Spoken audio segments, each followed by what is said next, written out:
Welcome, everyone.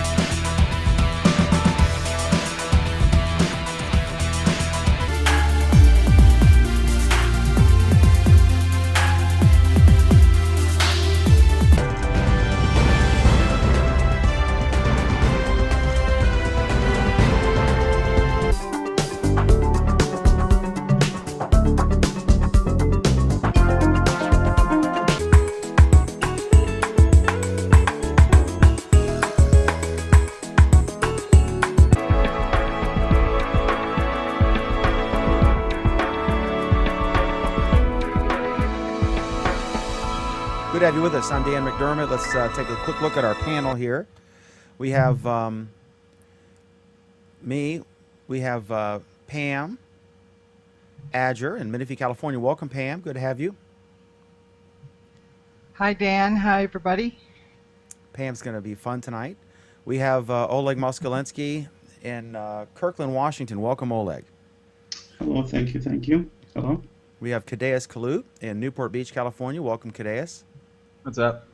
And in Thurmont, at Camp David, with the President and First Lady, literally, is Craig Shipp. Welcome.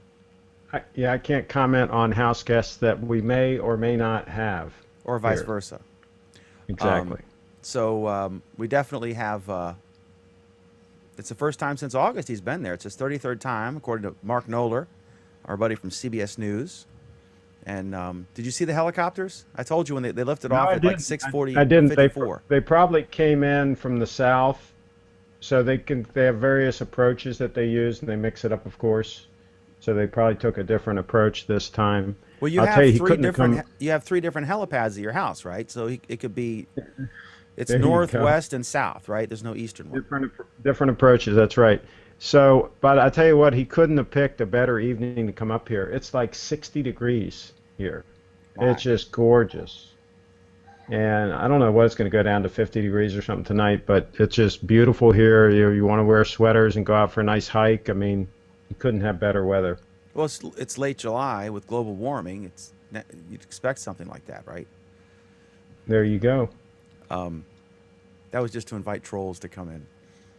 Okay, so horrific news. Wait, I got to correct you on that, Dan. Go it's ahead, not Craig. Global warming. It's climate change.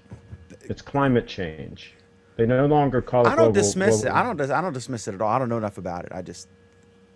It's funny. No, watching because these if people you debate. use climate change, you can't be wrong, right? Because the climate always changes. So if you use the term climate change, then you're good to go, no matter what happens. So they got smart on that a while back and started calling it climate change as opposed to global warming. All right. So here we go. Here's the deal. I want to get Oleg in at the lead because I want to get his opinion on this, his take on this. But the basic facts, as we know them up to this point, and this will be obsolete in an hour, but basically MH17, Malaysian Airlines Flight 17, was flying from Amsterdam to Kuala Lumpur and then was eventually headed to Australia, or at least with a connector, I'm not sure. And it was apparently blown out of the sky by, the latest I've heard is is it pronounced Buk, Oleg, the missile system? The Buk M12, which is about a 1980s vintage of the Buk system, which is still in effect. The new one comes out in a few years. It's the M2. And I've only heard one analyst talk about this, and I think I want to make it clear, this is not a cave dweller with a bazooka on his shoulder. This thing's, it's a setup with 3 different vehicles, and there's a command and control vehicle, there's a radar intercept vehicle, and there is the actual launcher with the turrets and 4 missiles. So it can go up to about 70,000 plus feet in the air. The plane was at about 30,000, 33,000, something like that. And it's a crew of 4 just in the turret vehicle. The whole crew is about 8. And this is not something you can capture and figure out and read a manual online. You have to have intensive training. So this is, you know, uh, Oleg would probably say this is Putin, but these are Russian-backed Ukrainian separatists. So I have two questions for Oleg, who was born in the Soviet Union, and is now a God-fearing, patriotic American and not a Putin fan. I think he'd agree with that. We disagree about a lot, but we agree on that. And so my question for you is, first of all, did I get that stuff right, or correct me on anything I got wrong? And the second question is, explain the Ukrainian separatists in language we can understand. Is this a post-revolution or overthrow of the previous president who had um, renounced an agreement to get friendlier with the EU and instead decided to do an agreement with the Soviet Union, with Russia, and that caused this rebellion, and then he was overthrown, and all that happened. Were these separate? How long have these separatists been a thing there? Because I'm trying to figure out, if there were separatists there who were backed by Putin, why would the previous president have agreed to an agreement with Putin? If you can kind of explain all that, I'd appreciate that. Проблема со всеми этими делами, это смотря как на это дело смотреть. И проблема еще в другом деле тоже, что если этот самолет летел с другой стороны, oops, sorry, I guess you probably wanted it in English. He was trying to establish his street cred there. Exactly. Actually, both. You should do it in both languages. To be honest, it's not totally clear yet from everything I've read if this is exactly what it was. No question, this was a serious deal, like you said, in terms of it wasn't some little flare that was, shot and accidentally hit the plane. It was definitely a serious ground-to-air missile, and just like you described all the stuff. But the question is who, in terms of who had it, a lot of people could have had it, so that's not that. But in terms of why it was hit, I mean, one of the reports indicated that I looked at yesterday, that supposedly Putin was supposed to be flying in that airspace. And so the report came that potentially Ukrainians were trying to shoot it down because they knew this is an airplane where Putin was flying in. Okay? Putin turned around and actually said yesterday, I believe, in one of the speeches, that the country over which the airplane was shut down is to be held responsible for this tragic incident. Okay, so as far as he's concerned, Ukrainians are to take the blame for this. And of course, that's his opinion. I mean, you can't expect him to have an opinion of anybody else. So you have the situation over there where a guy thought it was supposed to be a military plane. That's one thing that was said, although I don't know how you miss. I guess it depends how high it was flying, but if they had any ability to see the airplane, you should be able to see this is no military plane. I mean, it's not like it didn't have any markings or anything. What does he fly in? Does he fly in what's his Air Force One? Is it like a chartered Aeroflot, or is it a military plane? Or in Russia, I mean, I've never heard of Air Force One in terms of Russian version of it, but I'm sure they have something like it. So I'm sure he's not flying a coach or anything. Because like a lot of countries that have a state-owned airline, like I think the Queen would arrive in a British Airways charter jet, right? That sort of thing to promote their and they had airline. Private stuff, yeah. But that's the question is, again, it could have been Russians who are trying to put the Ukrainians under fire. That's one possibility. So you have actually Russians. In other words, Putin or his people shooting the airplane over Ukraine, making that statement to basically put all the drama onto Ukrainians and potentially use that as an excuse to go and do his thing over there without anybody jumping on his shoulder, so to speak, or putting more sanctions on him or anything like that. So that's one possibility. Another possibility would be that it will be done by Ukrainians trying to shoot Putin plane down. That's another possibility. As some of the reports indicated. Another possibility would be, I mean, there's just a bunch of these possibilities, and we don't really have, it's nothing but speculation because they're very varied. Some seem to claim that this is Ukrainians doing it, some seem to claim that Russians are doing it, and we don't really know for sure who is actually doing it. So you have the eastern part of the country, like you were saying, they're Ukrainians, they're not Russians. I just want to make sure everybody understands it clearly. People who live in cities like Donetsk and everything else, they're not Russians. They're Ukrainians because they've lived there for generation, but they spoke throughout all these years Russian language because that was the mandate under USSR. I lived in Kiev, which is capital of Ukraine. So I lived, my first 15 years of life, I lived over there. I lived in Ukraine proper, okay? It wasn't Russia. It wasn't anything to do with Russia. Yet we all spoke Russian in our homes, as I just started to when I was answering your question. I don't even remember Ukrainian anymore, even though I used to be fluent, because we spoke nothing but Russian. I specifically went to school where they taught everything in Russian, because they had some that taught Ukrainian, some Russian. Does that mean that I'm having kind of sympathies to Russia more than Ukraine? Absolutely not. We lived in Ukraine. We were considered to be, if you will, Ukrainians because we lived there. But we spoke Russian, and this was the main language, and so there was this affinity to some degree to Russia because of the language, but nothing more. Not to the country, but to the language. And I don't know if it's... Okay, so let me ask you this. These separatist guys... No, so let me finish. So okay. The eastern part of Russia is very similar to this, like we were in Kiev, where they're Ukrainians, but they're, kind of sympathizing with the Russian end of it. Then you got the Western Ukrainians. These are the people who took over the government now, and these are the people who are extreme ultranationalists. They want Ukrainian language. They don't want to hear a word of Russian anywhere, in any municipalities, in any schools, anywhere. It's Ukraine, you're Ukrainians, Russians out of there. So that's where you have the major divide between, ultra-Orthodox nationalists and then these other people who are kind of Ukrainians that speak Russian language.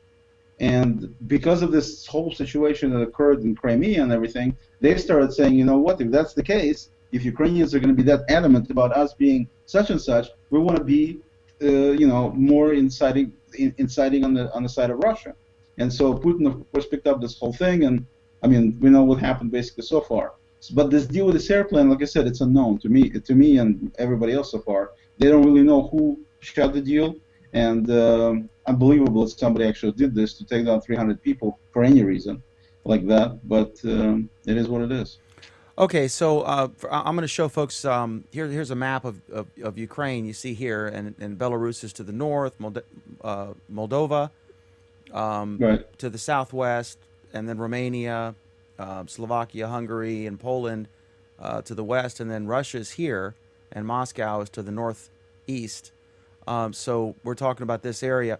Did the separatists who are backed by Russia, Right. and obviously, presumably, if what the President Obama said today is accurate, based on Western intelligence, they had training on how to use this missile system, because, like I said, it's not something you can just learn. It's something that you have to be trained to do. I looked at photos inside the thing, and it looks like a modern airplane cockpit. All the buttons and all these machines. It's a very complex thing. It's not, like I said, a cave dweller with a bazooka. So the separatist militias in the east, are they a long-term thing, or is this since the overthrow of the previous president, who was had decided to do a deal with Putin instead of the EU?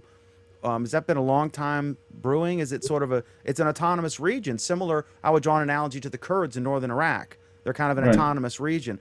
Can you explain what that's about?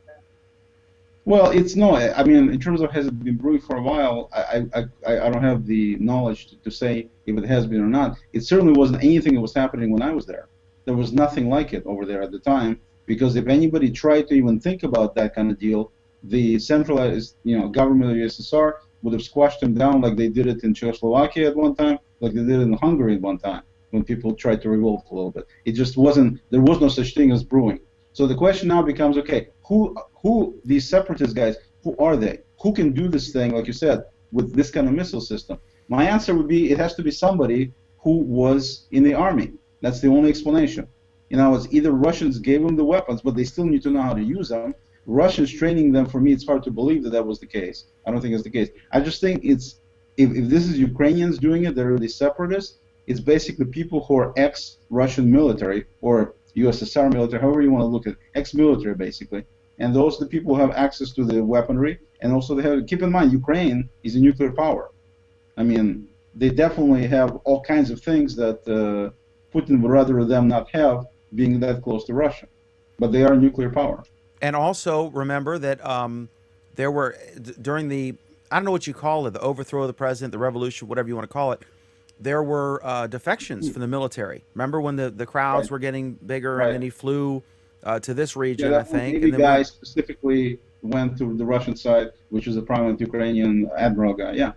so on the one hand, they're saying Russian-backed. President Obama is saying Russian-backed separatists, but on another possibility could be this was a unit of the that was favorable to the previous regime, and Could be. and defected, right? And Yep. this was a missile battery unit, right? And took their Mhm. equipment. So I mean, like you said, this is I hate to use the word CNN, a fluid situation. It really is. We don't know, and we don't even know where the black boxes are. I've heard all kinds of things. I've heard that I heard the release of this tape purportedly of two of the separatist militia guys talking, and they said we're going to shoot this plane down, and then we got the Buick ready. They called it something else. We call it a something 17 SA 7 whatever.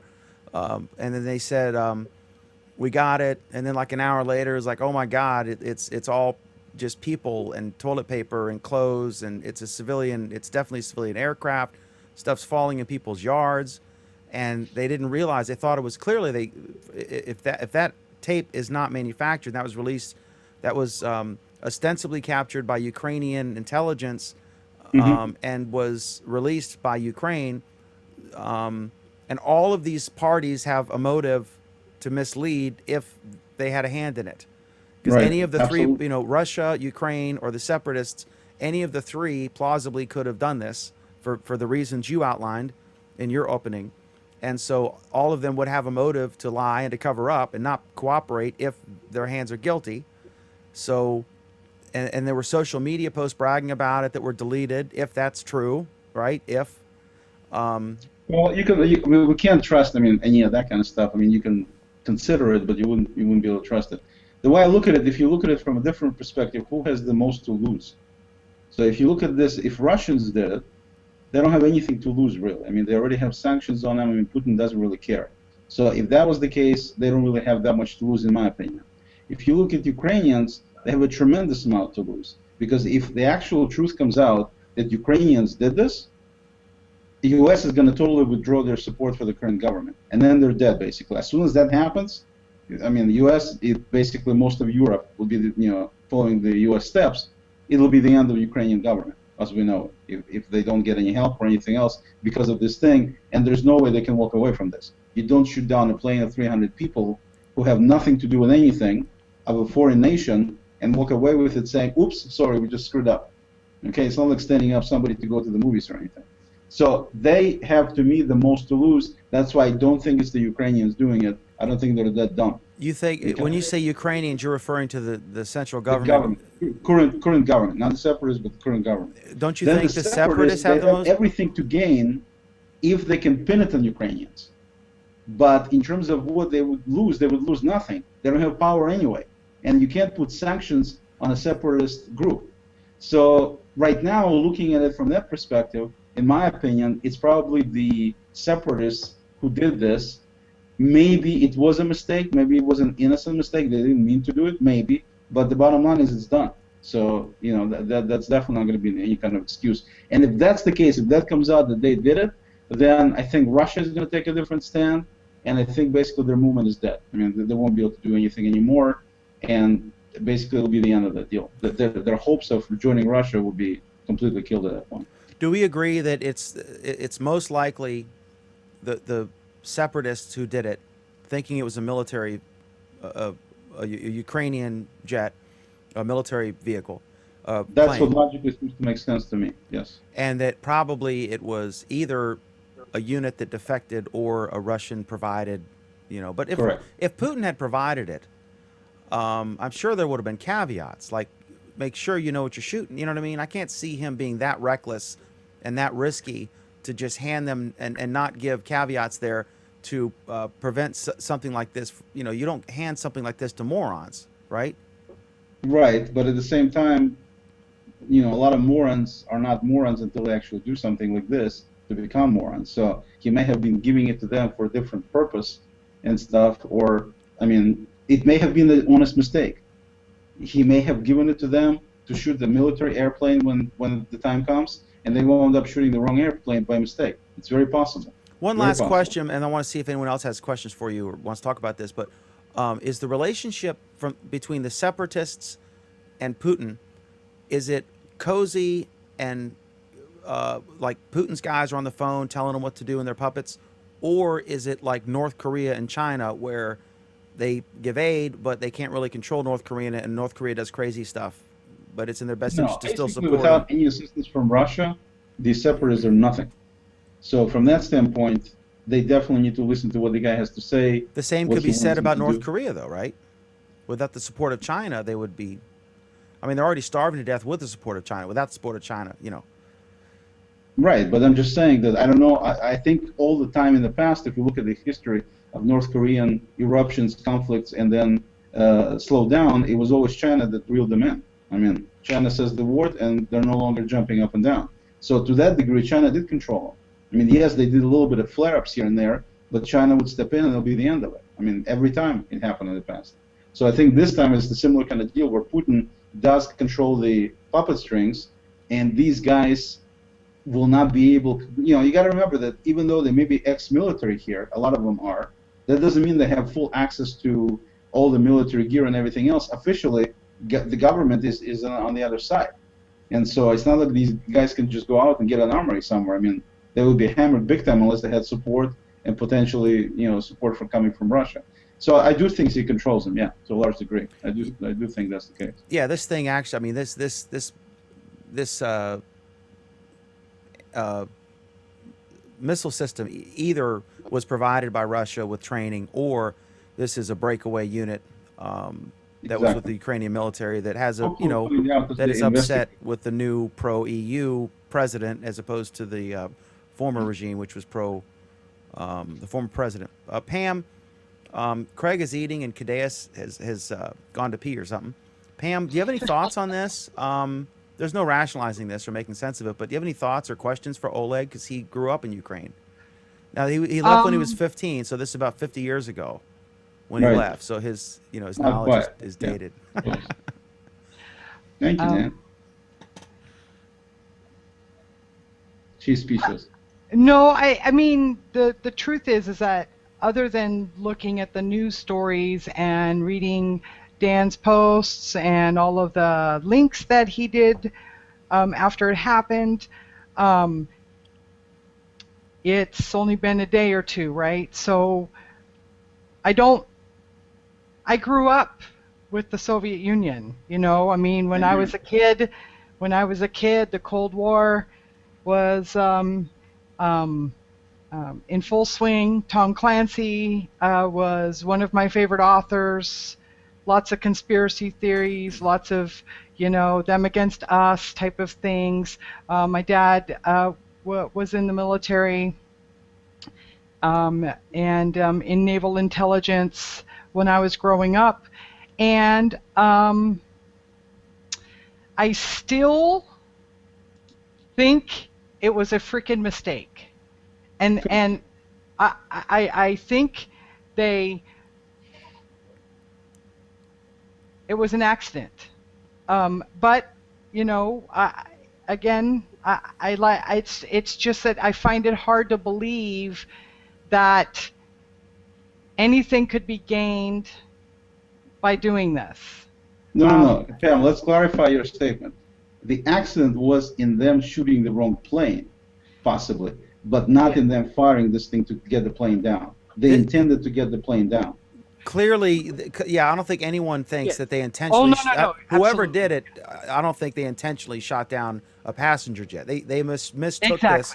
This is the difference between. Wait, Dan. We don't know that. Yeah, we don't know that. We don't know that. I said none of us. There are plausible theories. You just said nobody thinks. But that is my opinion. Is that while they Somebody screwed while up. they purposely shot at the plane and hit it, and oh my God, they hit a plane at 34,000 feet or 36,000 feet or whatever, Right. and pretty damn good.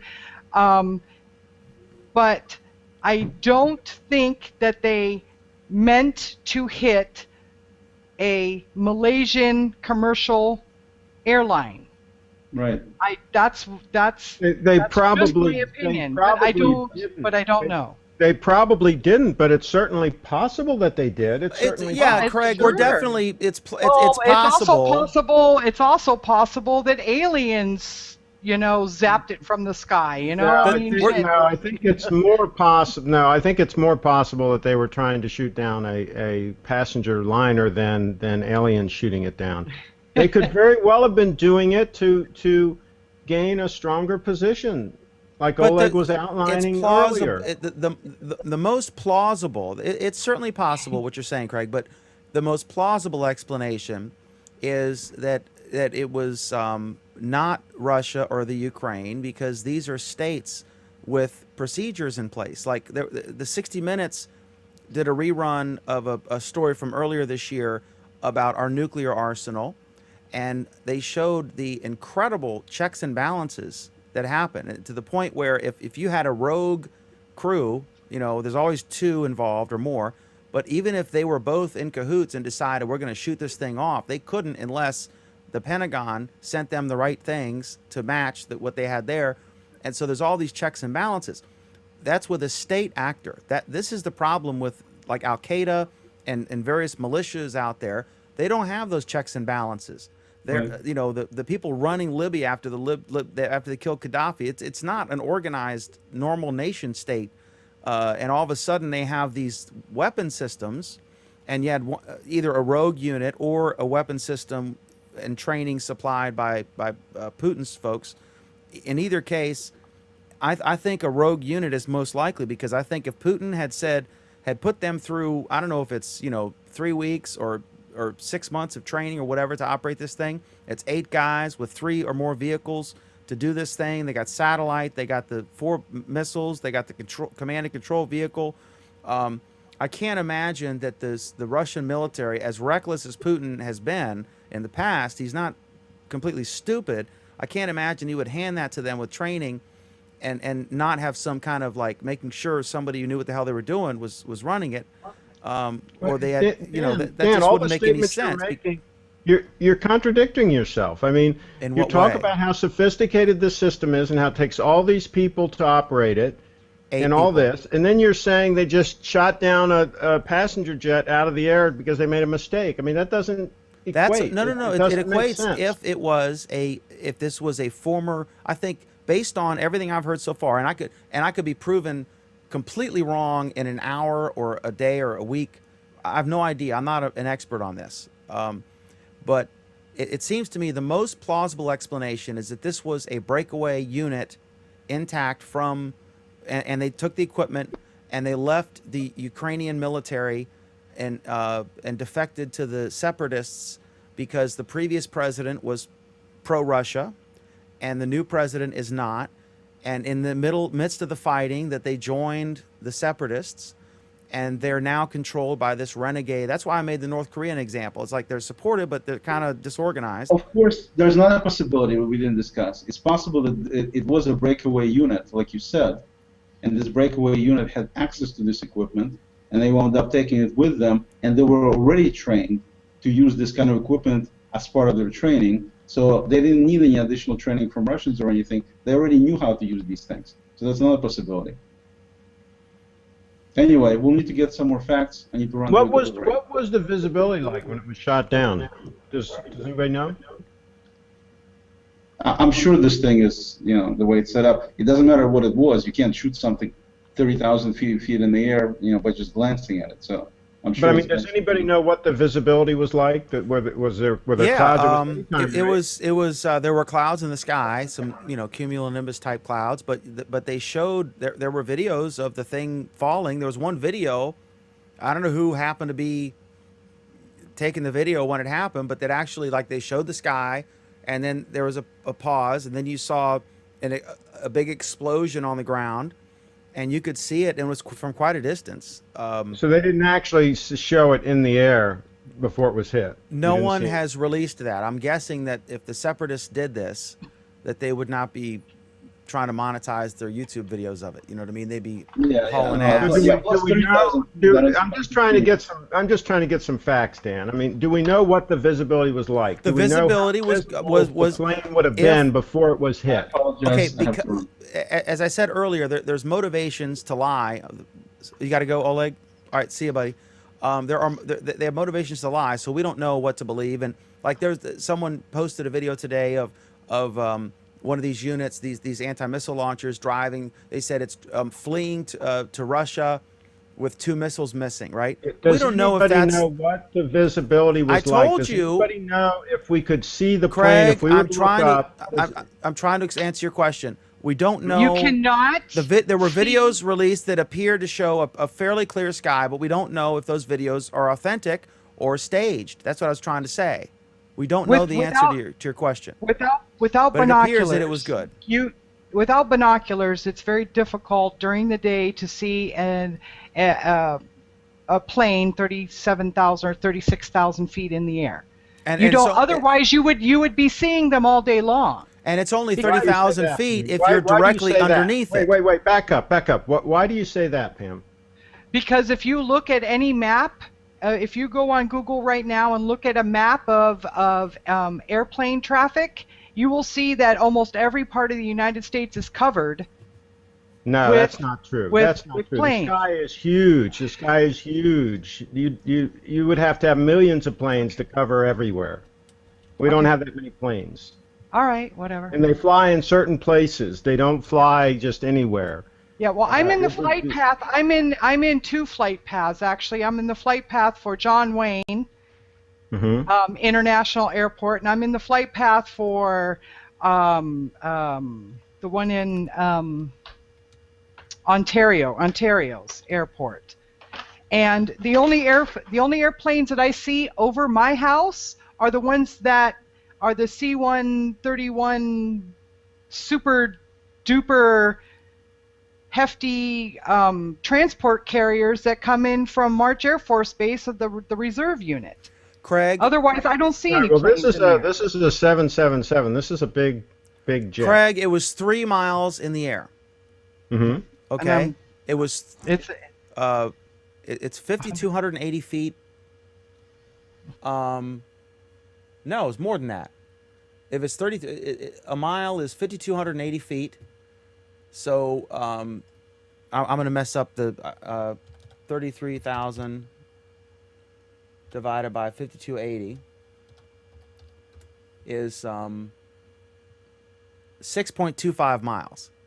So that's if you're standing directly under it, right? If it's a mile that way, it's more than that, right?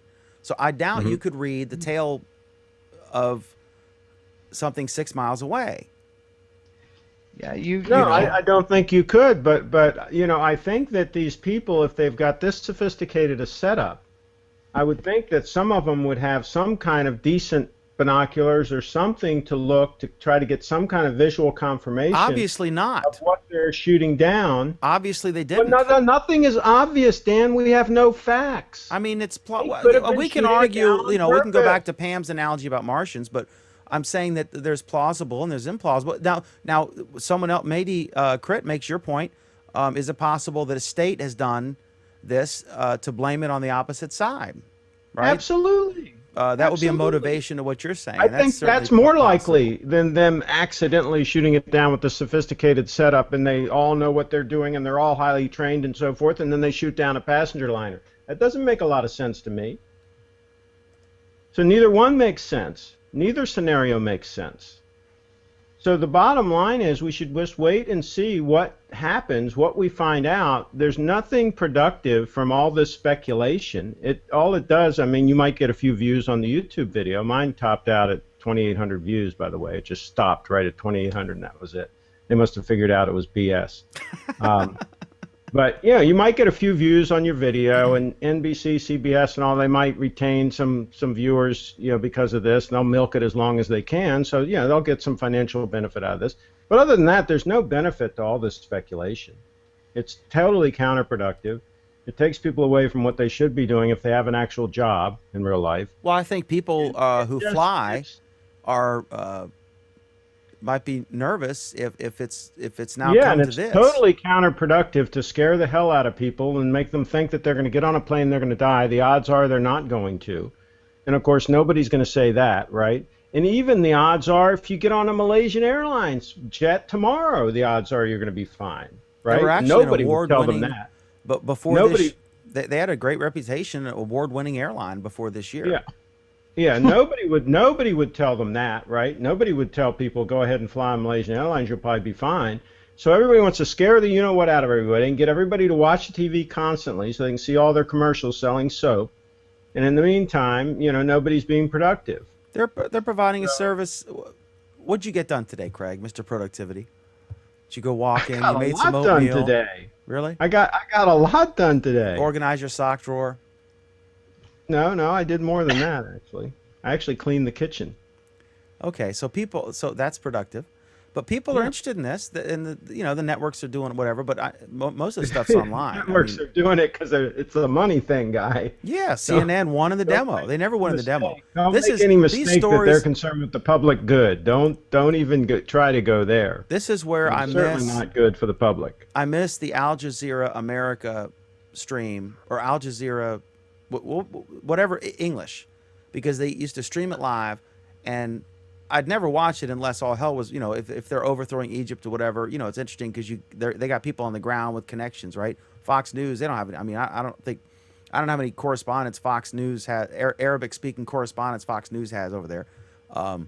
Maybe one or two, but CNN really shines at this stuff, and they won the demo that day. So proving Craig's point. But I'm interested in this stuff.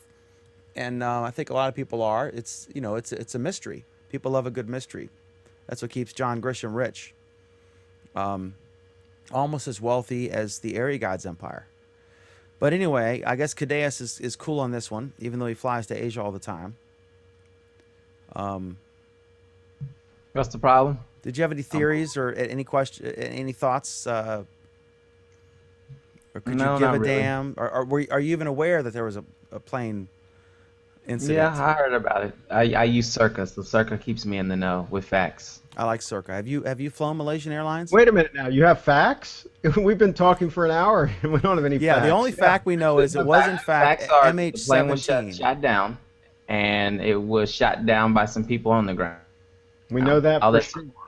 Right. We're absolutely sure that there wasn't a bomb on it or anything. We're absolutely sure it was shot down. That's what came through on Circa, and Circa only posts facts. So, okay. No, we know it's fact because the leaks, the unnamed sources all said that it was U.S. military. They have satellites and they saw the heat signature, the rough idea. I mean, they don't know like the Jeep. They don't know like it was on 15 Main Street or whatever, but they know like from around this area there was a heat signature that came up. Then there was an explosion. Then there was another explosion on the ground. So they pretty much it was a ground-based thing. It wasn't like a MiG shot it out of the sky. Or a bomb on board or anything like that. Exactly. Maybe I should put up another video speculating that it was a bomb on board and see how many views that one gets. You're awful. I won't touch that for fear of having you banned from the internet or something.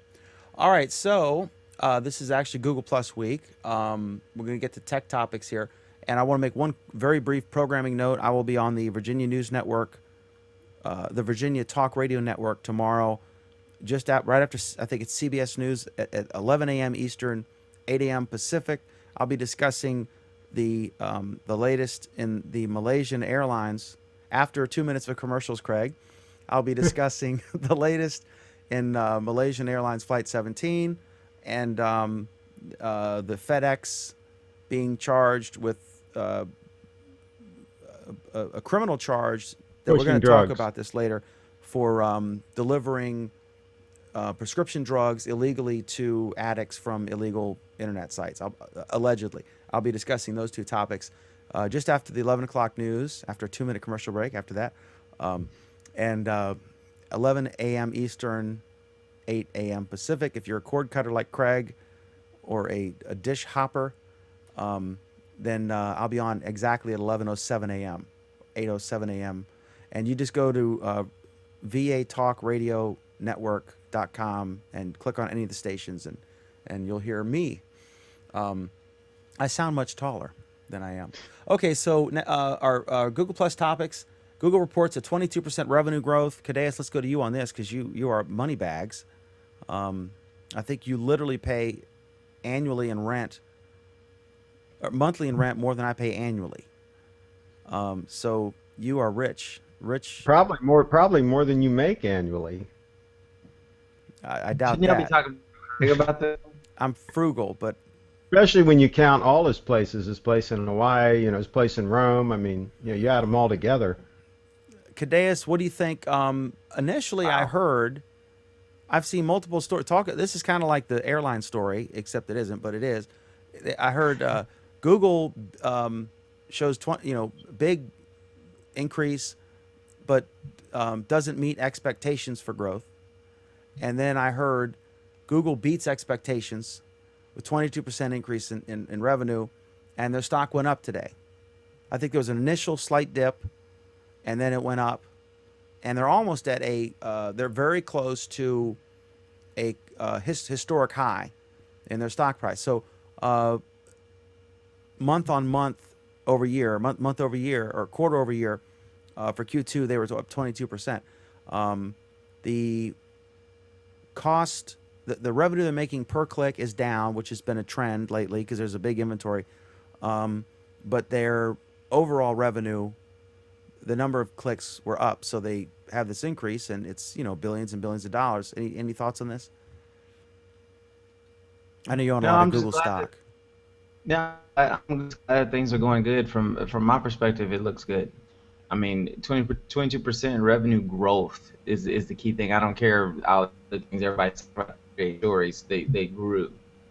There's 22%, and you can actually you can see that. You can actually see that. So it's not one of those things where find 1,200 different ways to measure this. This is growth. It's what it is. They overcomplicate it. Why are you thinking that it didn't grow? What would be the real interesting? What would be the interesting thing to look at is where that money came from. Yeah, what aspects of the area? Well, it's probably still all ads though. Still, I mean, they're redesigning they've over the years have redesigned the way that they do advertising. I mean, it target now. So, I mean, I would say yeah, this is good, and I would say but what I mean is their growth probably came at somebody else's expense. It'd be interesting to see where money is shifting from what medium to what medium. Maybe radio, maybe cable TV, maybe whatever. But I would think that, because the economy isn't growing at 22%, right? So it's got to be coming from somewhere. These numbers are fantastic, I think. I mean, I don't know if there's a clear shift to digital. And I'm in both. I see both sides. I'm a legacy newspaper publisher, right? I do newspapers. And Craig is a digital guy, and Craig and I work together with the Area Guides Network, and so I see both sides, and I see we're doing fine on print because my product's a little bit different, but we're doing very well, and we're still growing each year. But at the same time, I'm seeing rapid growth in the Area Guides, more rapid than I'm seeing with print. So clearly, people are consuming content and our adjacent advertising or sponsorship highlights on desktop, mobile, and laptops and tablets, and that's going to grow. I mean, the legacy media still is bigger, but the gap is going to continue to narrow and do so at a faster pace, and and be overtaken. So you think it's a geometric progression? You think it's a geometric progression? I don't know. I think at some point something's going to click, and there are a lot of factors that the online ads do not perform as well as print ads. The online ads are not noticed as well. I will, if I'm looking at a local paper, I will actually look at the local ads and flip through the whole page, whole paper. If I'm looking at a website, I'm coming there from an aggregator, so I'm coming from Drudge Report or Huffington Post or whatever. I'm going to go and look at the one story about the guy who accidentally chopped his arm off with the homemade guillotine, and then I'm going to close that tab and ignore the rest of that, the Cavalier Post or whatever, and go back to my aggregator, and I'm going to totally gloss over all the ads, and they're not going to be effective. Go ahead, Kadesh. Dan, how do you calculate whether print ads are working? What do you mean working? Because we're able to measure the digital ads by various things. How are you measuring the print ads? Because you're saying that the print ads still make more money, but last I knew we didn't really have a way to measure that, right?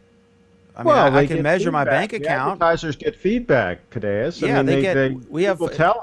If you go to my newspaper, someone's just tweeted my name. Lots of speculation about what happened on tonight. Okay, so sorry, ADD moment there. Here's the deal. If you look at my newspaper, you look back 2, 3, 4, 5 years, you'll see like a lot of the same advertisers, mostly the same advertisers. So they're not stupid. You know, if it didn't work, and they'll put coupons and stuff and get them back. For example, you know, like I'm not.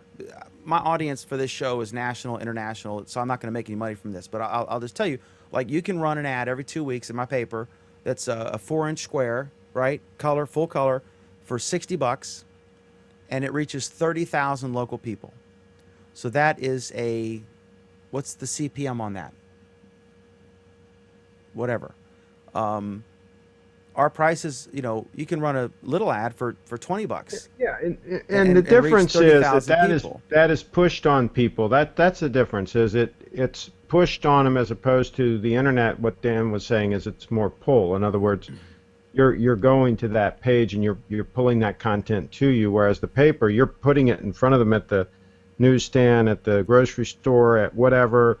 You're like the drug pusher. You're pushing it on them, and you've got like something catchy on the cover to catch their attention, and they pick it up and they're flipping through, and you got the ad set up in such a way that they hit them in the face.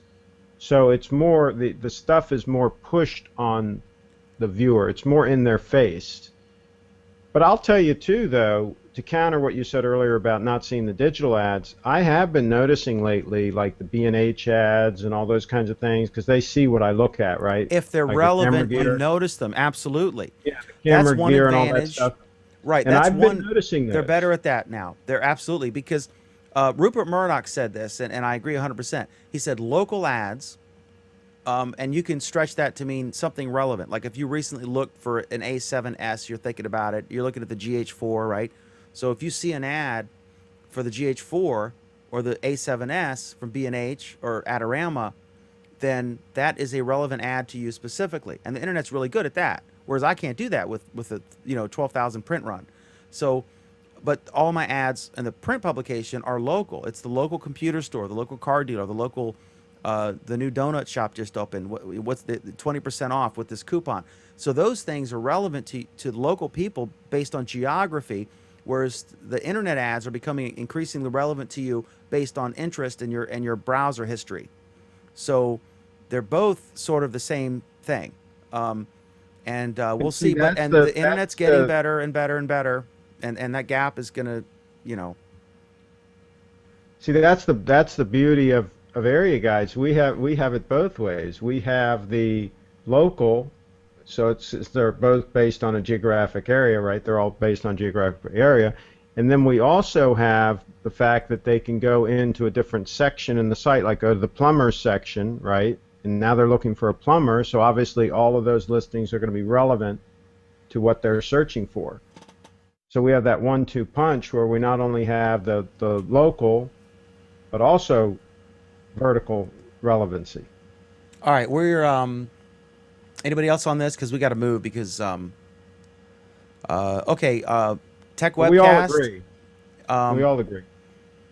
Everyone, check out Tech Webcast. They're about to go live, I think, and I was on the show last week. Follow Tech Webcast on Twitter at Tech Webcast. Techwebcast.info. Techwebcast. I was Oh, on that's the what show. I was. I couldn't remember I knew it wasn't .com. I couldn't remember what it was. So it's techwebcast.info. Brad, it's the #1 tech show in Australia, and maybe they'll talk about this. Cool. I think they lost half their viewers. Did I get a chance to tell you that I was on the show last week? But watch anyway, folks. No, it's a great show. I've been on it a couple times. Jody was on the show with me. Excellent, excellent. So it's definitely worth watching when she's there. Okay, so Google is making bank. Okay, Pam, I'm switching topics that I think Alan put in down until he gets here. Alan should be here. He's stuck in traffic and stuff. But Here. He just came in. oh, okay, cool. Okay, this next topic, blurred lines, are YouTubers breaking the law, and I want to start with Craig on this, because Craig, of course, is a known felon, and for repeatedly doing fake videos, secretly being paid behind the scenes. I'll do anything to make a buck. Bottom line. We're all whores in the end. No shame here. All right, so this story is some of these guys who were doing reviews of video games, and they were big time, YouTube celebs in that genre, right? I wouldn't know them, but kids would know them, or gamers. And apparently there are even agents who broker deals between the company releasing the next hopefully hot game and these guys with these massive followers among their niche audience. So I know, Craig, you do a lot of reviews. You're never paid for them, but you'll often get a free product. So it's like the Vine program on Amazon.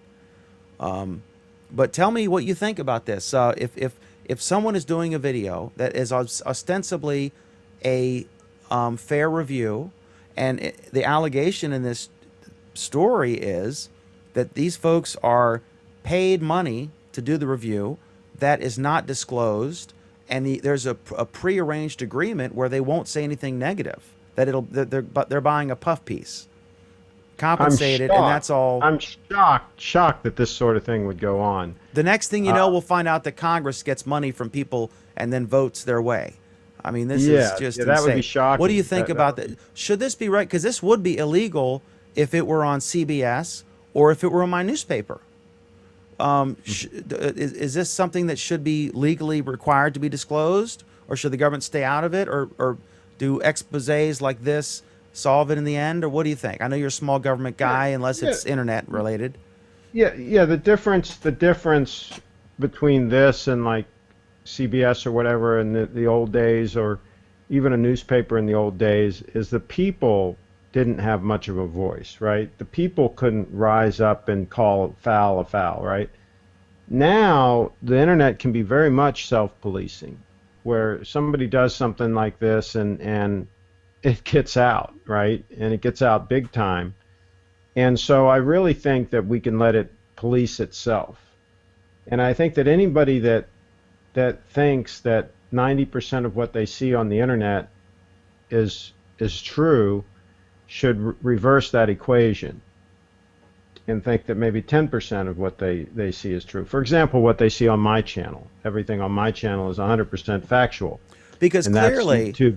There is, even though they may, give you a free $20,000 Rolex, there is no quid pro quo that you're going to do a positive review of this. Actually, my girlfriend gave me the Rolex. So I'm trolling you, Craig. Yeah, but it's hard to do that because you're a troll. Wait. You have a girlfriend? Yeah, and she gave me a gold Rolex, and I love her forever for it. Wow. So, yeah. So, oh, by the way, Michelle Phan, she's getting sued on a related story, YouTube story. She's got like 6 million subscribers. She's getting sued for using copyrighted music in some of her videos. And the people that are suing her want to take all the money she's made off her channel. Is that the makeup chick? The makeup chick, right? Yeah. They want to take everything. And so weird things are happening in the YouTube universe. But yeah, I think if people assume that probably 99% of what they hear and see on the internet is not true, then they'll probably be safe. And the 1% that's true is at youtube.com/area cable. Okay, any other thoughts on this YouTube controversy story? Hearing none. Okay, Cadeas. Let me do comments real quick. Angelocracy. Everyone with Google Glass looks weird, he says. We're going to get to that. Except for Cadeas. He Except looks for classy. Cadeas and Alan, right? There's Cadeas with his glass. And Alan, let me see, does Alan have his on? No, he charges his during the program. He only Oh, wears Alan it. doesn't have his on. He doesn't look There's cool. Cadeas with his Malaysian Airlines towel and his glass. He says, "I'm sorry to say, but saying the Ukrainian government shot down is just stupid. It is clear the rebels shot it down. This is not the first airplane the rebels shot down. They shot down a Ukrainian fighter 3 days ago. Just because you robbed a bank 3 days ago doesn't mean you robbed the bank today. Now, it's plausible that you did, but it's not entirely possible you didn't. So I'm leaning with you." Does the commenter think that they did it on purpose?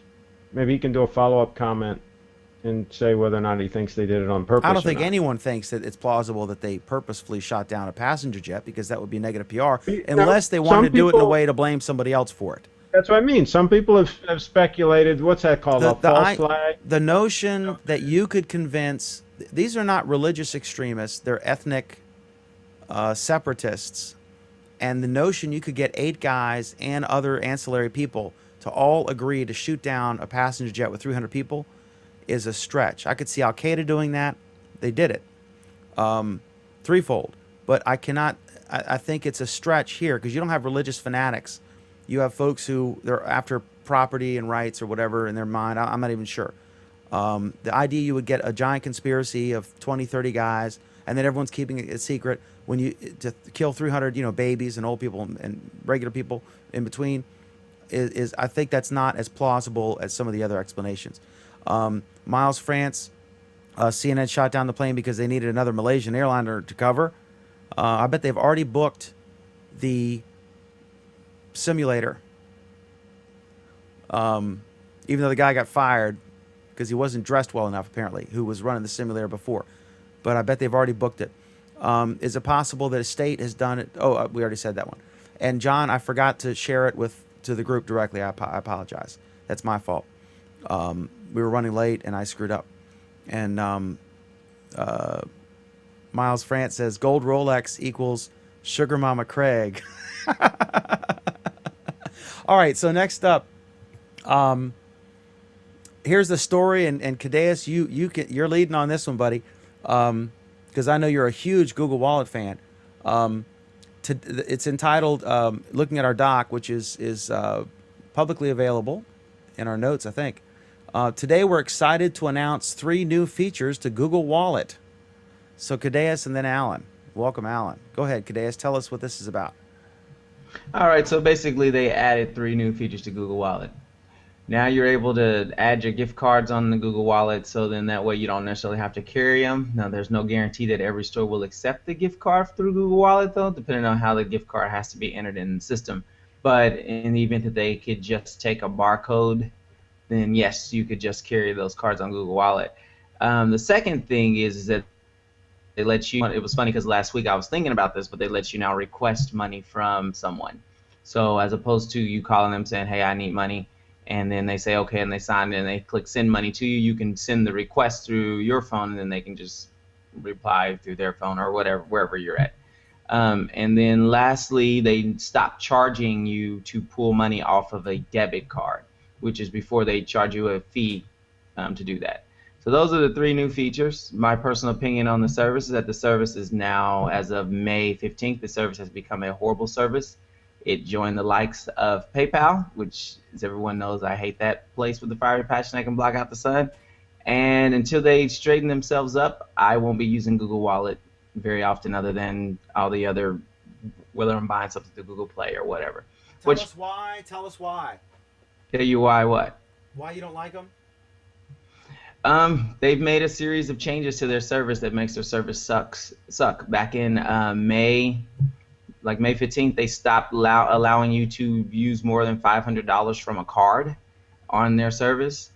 And then so if you've used, and they did this without notice. So if you had already transferred more than $500 to their service, your account was locked until it was a 30-day rolling calendar thingy.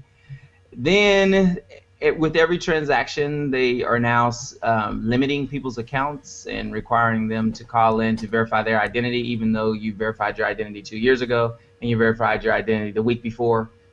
With each transaction now, they want to limit your account. You can't even make a phone call to get a temporary like I have to, when I pay for the printing, it's like $4,000 or $5,000. My typical limit on my debit card is $2,000, so I just make a phone. I just call, or if I'm in the bank, I'll just talk to David, who's the cool guy at the counter, and I'll say, I need to bump my limit to $6,000, and in 30 seconds it's done. You can't do that. Nope. The $500 limit is set in stone. There's nothing that you can do to undo it. They're not going to move it, and there's no one-time courtesy. It's just a rolling calendar. So basically, if January 1 you transferred $250, and then January 15th you transferred another $250, you got to wait 15 days to be able to transfer another $250. Or you can move the money via ACH, and that takes 7 to 10 days with Google Wallet. So it's kind of a useless service when that happens. So you're a big fan. It's basically all you use to buy stuff now. Yeah, pretty much. And then the other thing was, I forgot. I lost track. The identity thing, where they need to verify your identity every time you do a transaction, because they're trying to protect you, even though you have two-step verification set up on your Google account and you don't need them to protect you. And then they try to verify your identity over things like $7.99 Hulu Plus transactions that's been happening every month for the last 2 years. But when you roll $400 at the store that's totally random, they don't feel they need to verify you then. So it's a service that I've just decided to be done with. So. Okay. You sound like a fan. So basically they became PayPal. And they run their services as a corp just like PayPal. So no wonder why they're acting like PayPal now. So. Yeah, so I'm just back to using Chase 100% like I should have been doing from the beginning. Real quick, Craig.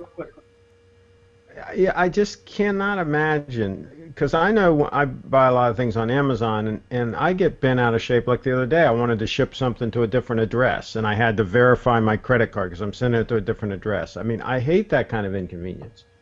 If I'm buying something, let me just buy the daggone thing and be done with it, right? They want to make sure that your credentials weren't stolen. I think that's reasonable. And you only have to do it one time when you add a new address, right? No. It's not reasonable. If I'm logged into the computer that I've been in the same freaking computer every day, every hour on the hour, I'm on the same freaking computer on Amazon. They know it's freaking me.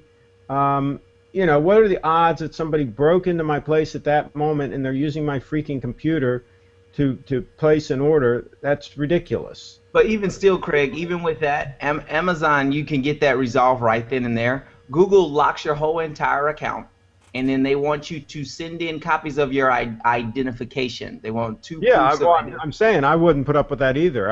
I understand why you did that when you signed up for the service, and you did it last week when they shut you down for a purchase, and now they need it again. I didn't morph into somebody else from one day to the next. There are advantages to the local bank. Let me put a couple comments up here. Maydi says, I wish more stores accepted wallets. So far, only Walgreens in my area. Google Wallet, to answer that comment, Google Wallet has an actual physical card that you can use at locations where the touch to pay isn't, the tap to pay isn't accepted. And what the hell's the advantage in Google Wallet? Why don't you just use your local bank card? This is what Alan brought up back when Google Wallet was good. Okay, Sai says the card feature. I lost my train of thought. Go ahead. Never mind. Is there anyone on the show who's not ADHD? Sai says, yes, Dan. You just call Google and ask for David. Angel says, I don't know if it's a Google rule or government law, but if you have a review on Blogger, you have to say if you were paid for it or are connected to the company in any way. I guess the rules on YouTube might be the same. I think the FTC did a general thing, a recommendation, but not enforced legal requirement for internet bloggers to disclose if they're being paid. And I think there was a suggestion or implication that they could be pursued if they were blatantly not doing that. I think clearly if you are flat out, I'll give you $300 if you do a review on my game, you should disclose that, or you're lying to your, it's fraudulent. I don't know if it's legally fraudulent, but it's nasty. Captain Euro from InfoWars, he quotes a headline: U.S. plotted to provoke shoot down of airliner to create pretext for war. Oh my God. And I think Alex Jones was just lamenting that he's not taken seriously somewhere recently. And then this is the transition comment to go to Alan. Cybernaut asks, which wallet is that wallet? Alan? Why are you asking me? Ask Cadeas. That's his problem. So what, you don't like Google Wallet anymore, Alan? It's not that I don't like Google Wallet, but I mean the Google, once again, I haven't seen a practical need for Google Wallet for a year now, 2 years now. Probably, I forget when it was that I was actually trying to get lots of information about it. I don't think I've got the same issues that you have with it, but I also don't really see a need for its existence. At least, I don't see a need for Google Wallet's existence. Google Wallet, on the other hand, does have some, benefits to it, but, it's kind of a so what. So I'm not exactly sure what Cy was trying to ask there. But I think the merchant services is fine. It's great. I'm glad Google does it, gives somebody competition. The card, so what? I mean, if it gave any advantage to a user, I don't understand why anyone would want it, is what it boils down to. I just don't. There doesn't seem to be any practical use to it. And Dan's finally sitting back and now can take us on to the next topic.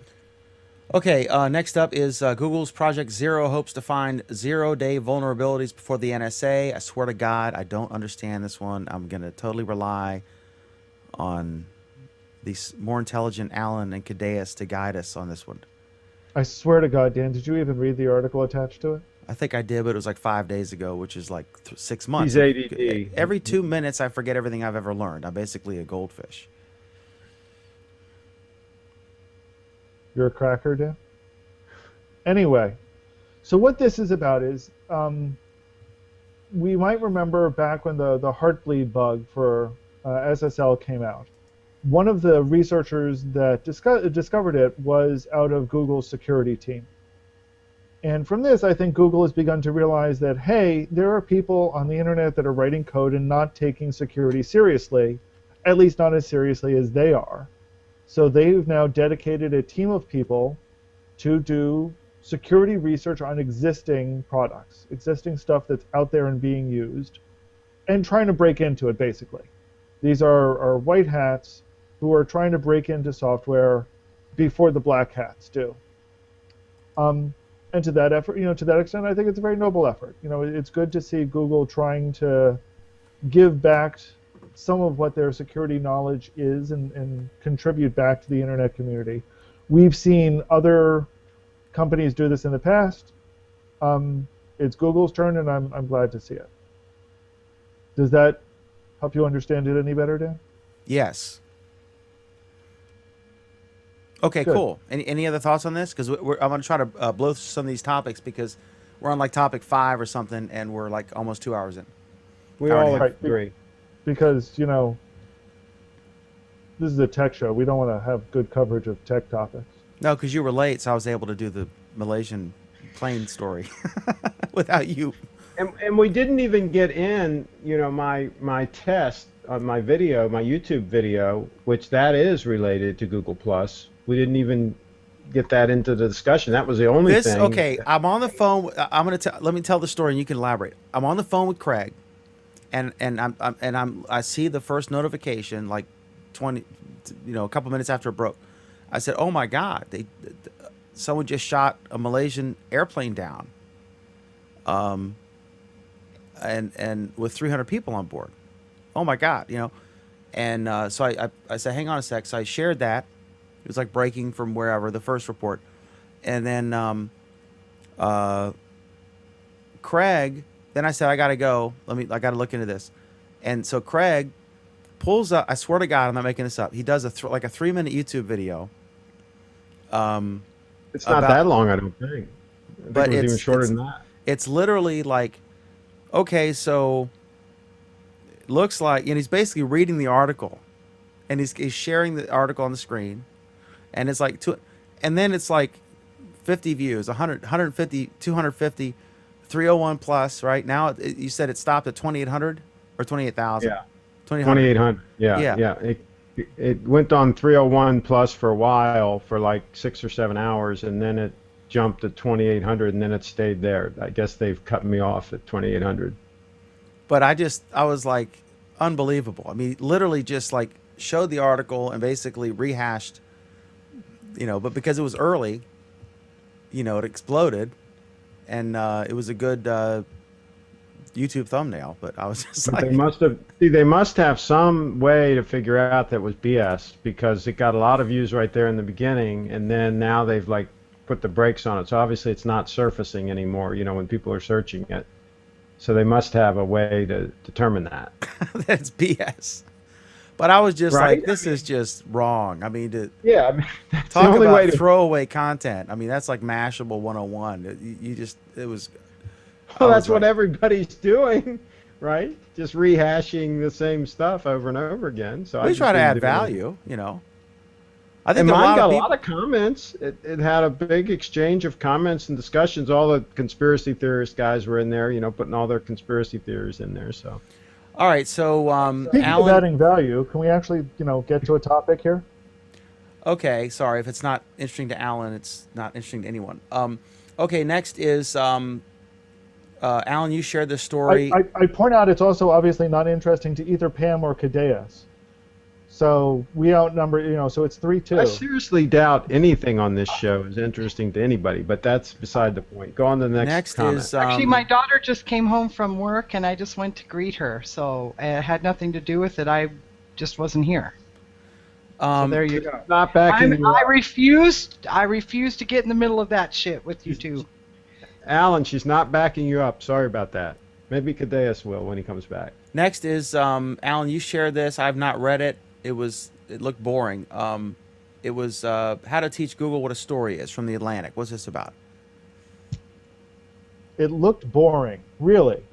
After I read 4 paragraphs and I was like, I don't have Really? 20 minutes for this.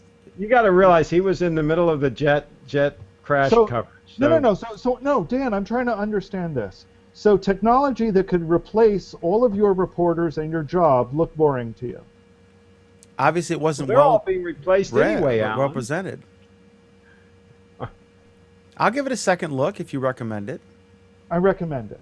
And in fact, this goes back to a topic we've talked about a couple of times now, about the technology behind the stories feature on Google+.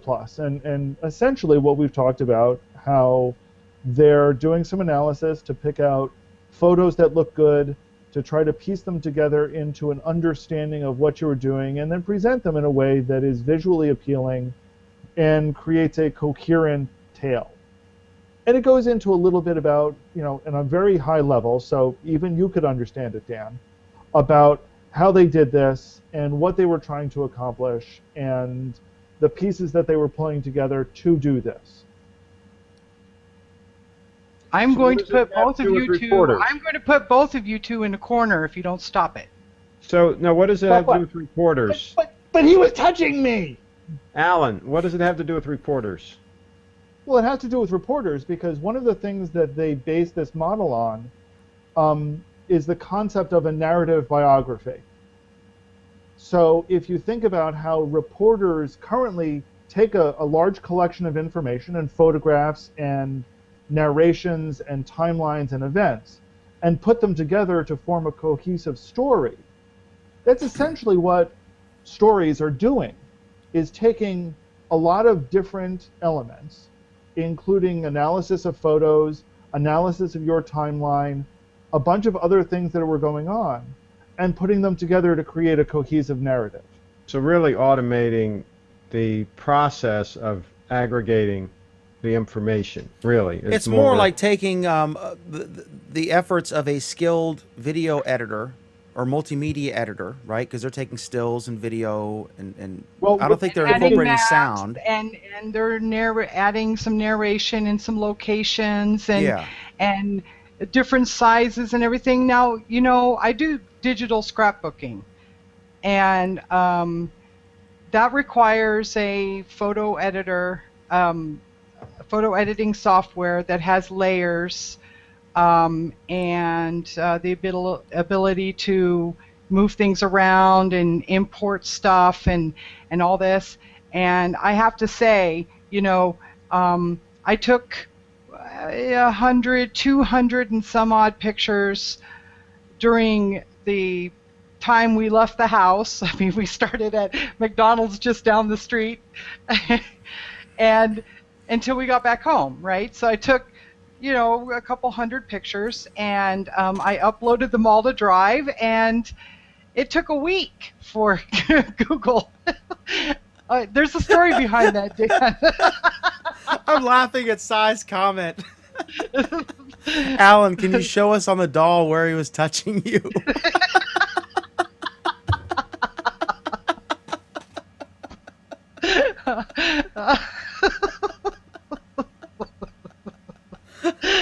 Oh, I'm Lord. sorry. I'm sorry, Pam.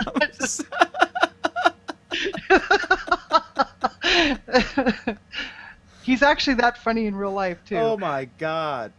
Jesus. Okay. So anyway, back to our news. Any other thoughts on this? Well, it took a week. It took almost a week for Google to put all of that together. And the truth is besides like 4 or 5 pictures, they got it right. And the story is good. It really is. I added some stuff, and I added some captions and everything. It took me an extra 10, 15 minutes. And then I had to allow that to process, and a couple hours later it was ready to go, and it was really nice. And I have to tell you, it was no effort on my part. It was only time, right? If I had tried to do something like that, it would have taken me 50 hours because I don't know what I'm doing, you know, and that's what makes it great. And even if you did know what you were doing, you know, it still would take you a chunk of hours to do it, to actually, you know, dedicate the time to say, okay, yeah, I took 200 photos this weekend. Oh man, I got to look through 200 photos to see, you know, to pick out the best ones and put them together into a story, and that's effort. You know, so I you know, as we've discussed before, I think this is a great step. The way they refer to it is, you know, they talk about modeling it after narrative biographies, but I think, you know, your analysis of it is as a scrapbook. I think it's brilliant. It's right on the money, and it's something that we've talked about many times in the past, about how making a scrapbook out of your photos is something that would be great for Google+. And I do think this is a great solution.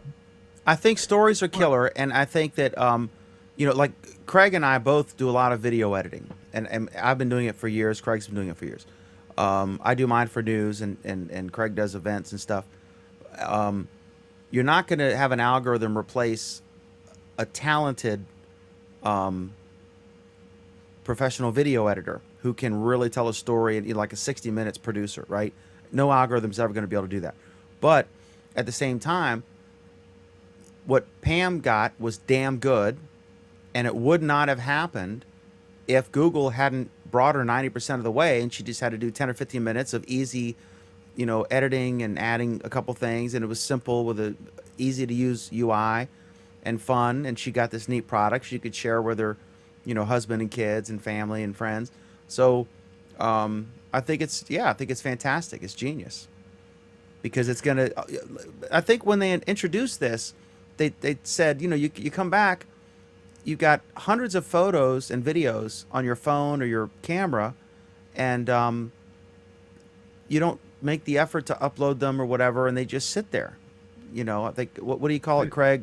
Digital rot or whatever? Yeah. You know, the biggest issue that I see with all of this stuff is picking out the gems, the quality, right? Whether you're using stories to report on a news event, or whether you're reporting on a trip, or whatever you're doing, it has to be smart enough to go through and pick out, for example, the good photos, the good video clips, the good Craig, I'd say in about 95% of the cases, it gets it right, as Pam said. Yeah, but I let me agree finish. with that.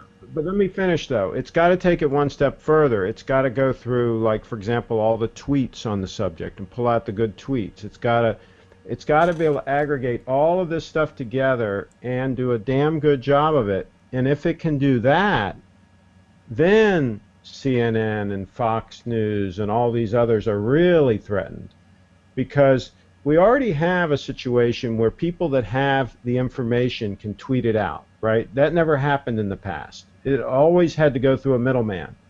You couldn't get it right from the horse's mouth. But now people can tweet out that information and actually have the knowledge, right? But the problem is, who puts all of that together? Who goes out and finds all of that and organizes it and puts it together in a coherent way? If an algorithm can do that, then my gosh, that's huge. I don't think that's. I think that's like version 17.0. I think we're at 1.0. But I mean, I see where you're going with that. I think mainly I think the goal of this, and it could merge into something like that. I think the goal of this is Pam just got back from a vacation, and she's got a bunch of pictures that she took on her iPhone or Android phone. In her case, a Note 3, because I have a Note 2 and with a cracked screen, but or a messed up screen. But instead of, maybe it's a hassle to upload them all and organize them, so she doesn't do it, so it sits around. It automatically uploads. It automatically creates a story. It kind of figures out the different places she went with GPS, and it labels them as such, and it combines video and audio. It adds a music bed, and it creates a nice, I don't know, what are they, like 90 seconds, a couple minutes, and it creates this nice thing, and then she just has to go in and do some tweaking. So even if she might not have even made the initial effort at all, once it's created this beautiful, it's 90% there piece, and she just has to tweak it a little bit, then she's inspired and motivated to do so. And she herself said she probably wouldn't have done that from scratch, figure out what software to download to do it, and I don't know how to, but just to have a nice UI that makes it simple and easy. It's kind of like something Apple would have done, frankly. And I think it's Google has hits and misses. I think stories are a hit, and I hope that they continue to innovate them in the direction you're talking about, Craig, and to make them more relevant. But I think that they've come a long way, and I think it's fantastic. I think it's algorithms that figure out you took 3 shots. You were in Egypt, and you took 3 shots of this pyramid, and they can tell this one's clearest, and you wouldn't have taken 3 shots if it wasn't something you wanted in it. You know what I mean? And this one picture's blurry, and it doesn't use that one. So they do a good job with that. Where the problem comes in is when you've got a camera that doesn't have GPS. And then they got to try to figure it out other ways. And they do. They still try to figure it out. But like, I've got a bunch of photos in my stories that are totally mislabeled, as far as they'll say, a weekend in Thurmont, and the photos were taken in like Rockville, right? I mean, there are a lot of issues still with it. But as the article discusses, it talks about what methods they were using to determine things like your location at the time you took the photo, and there are a lot of things that can throw that off. But as you said, I think if you turn off your GPS to save battery life. I think doesn't it know though, Pam? Doesn't it know that they still try to figure it out, Pam? But that's the thing; they sometimes screw it up. I think that they know. I think if your clock is correct, your time and date on the clock or on the camera are correct. I think if you made a phone call, or they can look at what your GPS was on your iPhone, Craig, it should be able to put those two together and figure out where he was based on his phone, right? Like I say, they tried, but like I could go through my stories right now, and I could show you a bunch of them are off by like 30 miles. I mean, I think and there are still some bugs. I mean, even with my GPS on, it's wildly inaccurate about where it targets me sometimes. There are obviously a lot of problems. I think the biggest problem that I still have with stories is that when it makes mistakes, there's no way to correct those mistakes. So you either have to live with the mistake as part of the story, or delete it from the story, which weakens the story. You know, one feature, Alan, that Flickr's had forever on their mosaic that on a collection, you have like a mosaic of the different photos that are in that collection, or the sets that are in that collection. And if you don't like the default one they pick, you can hit the button and it'll like redo it. It'll shuffle it and redo it. So yeah, they could add some features like that, and also like some of these photos. In theory, there is that feature. In theory, you could say, I don't like this story, generate a new one. And what it will do is it'll delete that story, and maybe it'll get around to generating a new one, and maybe it will pick different stuff when it does. The frustrating part is just how non-deterministic is it? You know, you don't know at any given time what it's going to do when you do something. If you tell it to remove a photo, sometimes it will remove the photo. Sometimes it will remove that photo and automatically add a new one. Sometimes it won't, add a new one. Sometimes it will add a new location. Sometimes it will change the layout. Who knows what it will do? And to some degree that's good, but far too often you start ending up with, you're playing whack-a-mole with, oh, wait a minute, I did that and it now shrunk all the photos instead of making all the photos the larger size. How do I get it to the larger size? Ideally, the way it would work is, and it may work this way, and this is a good ad, this is a good advertisement for Cadeas's camera. He has one of the Samsung NX cameras, and Craig and I have professional cameras, and we have phone cameras, right? He has his iPhone 5S, and I have my Note 2. And then I have my NEX7 and my Canon 1D, and Craig has his Nikon and stuff. But when you're out in the field and you're taking professional photographs with their new backup where you can turn it on and it counts towards your drive storage, but still, you can, every time you upload your photos, from my Canon or from my Sony NEX camera, then it would still auto backup if I've turned that setting on, and it would know if the time is correct on the camera, right? So it knows it's like this date and this time. Then it would know from where my phone was at the time that I was at, one of these pyramids at 13, 12. That's what it does. It Yeah. uses if you have location services turned on, it will use location services. Even if they're getting that from a second device that was on you at the time. Even if the photos come from a different device that does not have GPS stamping on them. That's freaking genius. That's awesome. You want to know freaking genius? This is freaking genius. If you have GPS turned off, what it will try to do is identify where you are based on what you were taking a picture of. So if you took pictures of the pyramids, it would say, aha, I know that looks like the Great Pyramid of Egypt, so that must be where they are right now. The NSA should just buy Google. Don't say that too loud, because you'll get people like Craig saying they did. They might already own them, yeah. Oh my God! Speaking of InfoWars, okay. Well, the CIA owned Motorola for many years. You know that until it was sold out. So there's that. Okay. All right. Next up on our exciting program, we believe everything we hear on the internet. Yeah, that's my favorite. What's the X-17 cartoon? Honey, it's time for bed. Just 2 more minutes. Honey, come on, let's go. Wait. And he's at his terminal. Something's wrong on the internet. And he's typing away to fix. All right. Google Chrome has been eating your laptop's battery for years, but Google promises to fix it.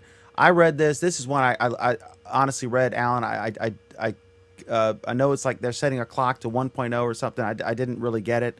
And as you saw by the number of stories here, I had to kind of race through it. But can you put this in terms that even Craig and I can understand?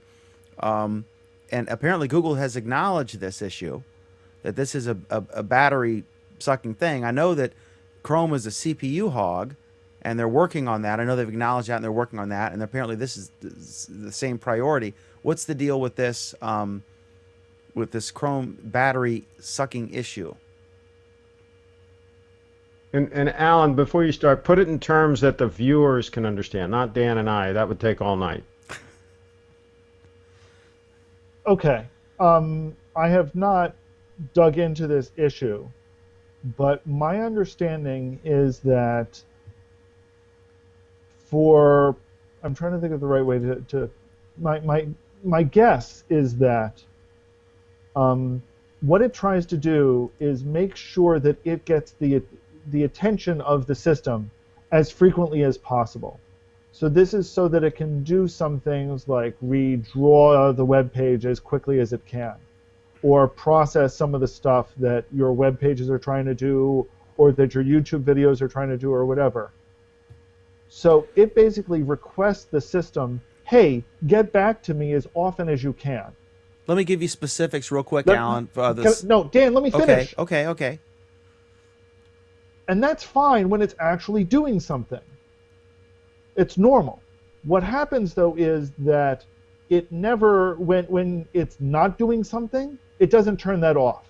So even if the page you're running is doing nothing, Chrome is still saying, hey, system, get back in touch with me every 1 millisecond, because I may have something to do. And that's a badly behaved program. So basically, it's requesting that it get more attention than anything else on the system, and that when it doesn't need that attention, it's still asking for that attention, and that's inappropriate. So now you can give the numbers, Dan. Okay, so what it's saying here is Chrome doesn't return, and this is from PC World, Chrome doesn't return the system's processor to an idle state when it's not doing anything. Instead, it sets a high system clock rate of 1 millisecond and leaves it there, even if the browser is just running in the background. By comparison, Microsoft's Internet Explorer only ramps up the tick rate for processor-intensive tasks such as YouTube, and otherwise returns it to the default rate of 15.6 milliseconds. According to Microsoft, setting the tick rate consistently at 1 millisecond can raise power consumption by up to 25%, depending on your hardware configuration. The bug wouldn't be too surprising if it were introduced in a recent update, but according to Morris, the first report of it popped up in 2010, and a more recent bug report in Chromium has been racking up new comments since November 2012.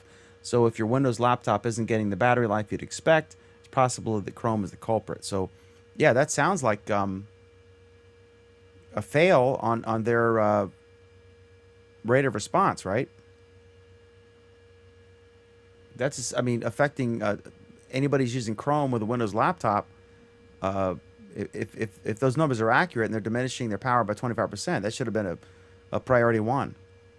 And this is another wonderful success story of Google's reliance on user-run forums as their main feedback. Here's the thing. It's not just the fact that it's user-run forums, it's also the fact that anybody can look at the code. Anybody can look at the code, anybody can fix the code, anybody can submit changes to the code. So this is actually another case of people not really paying attention to a problem. And Google is first in line of people who are not paying attention to this problem. Well, obviously it'll be fixed now because, it's news. Hopefully it'll be fixed. Okay, next up is Google Street View cars help locate gas leaks in U.S. cities. This was really interesting. There's good news and bad news about Google vehicles. Starting with the good news.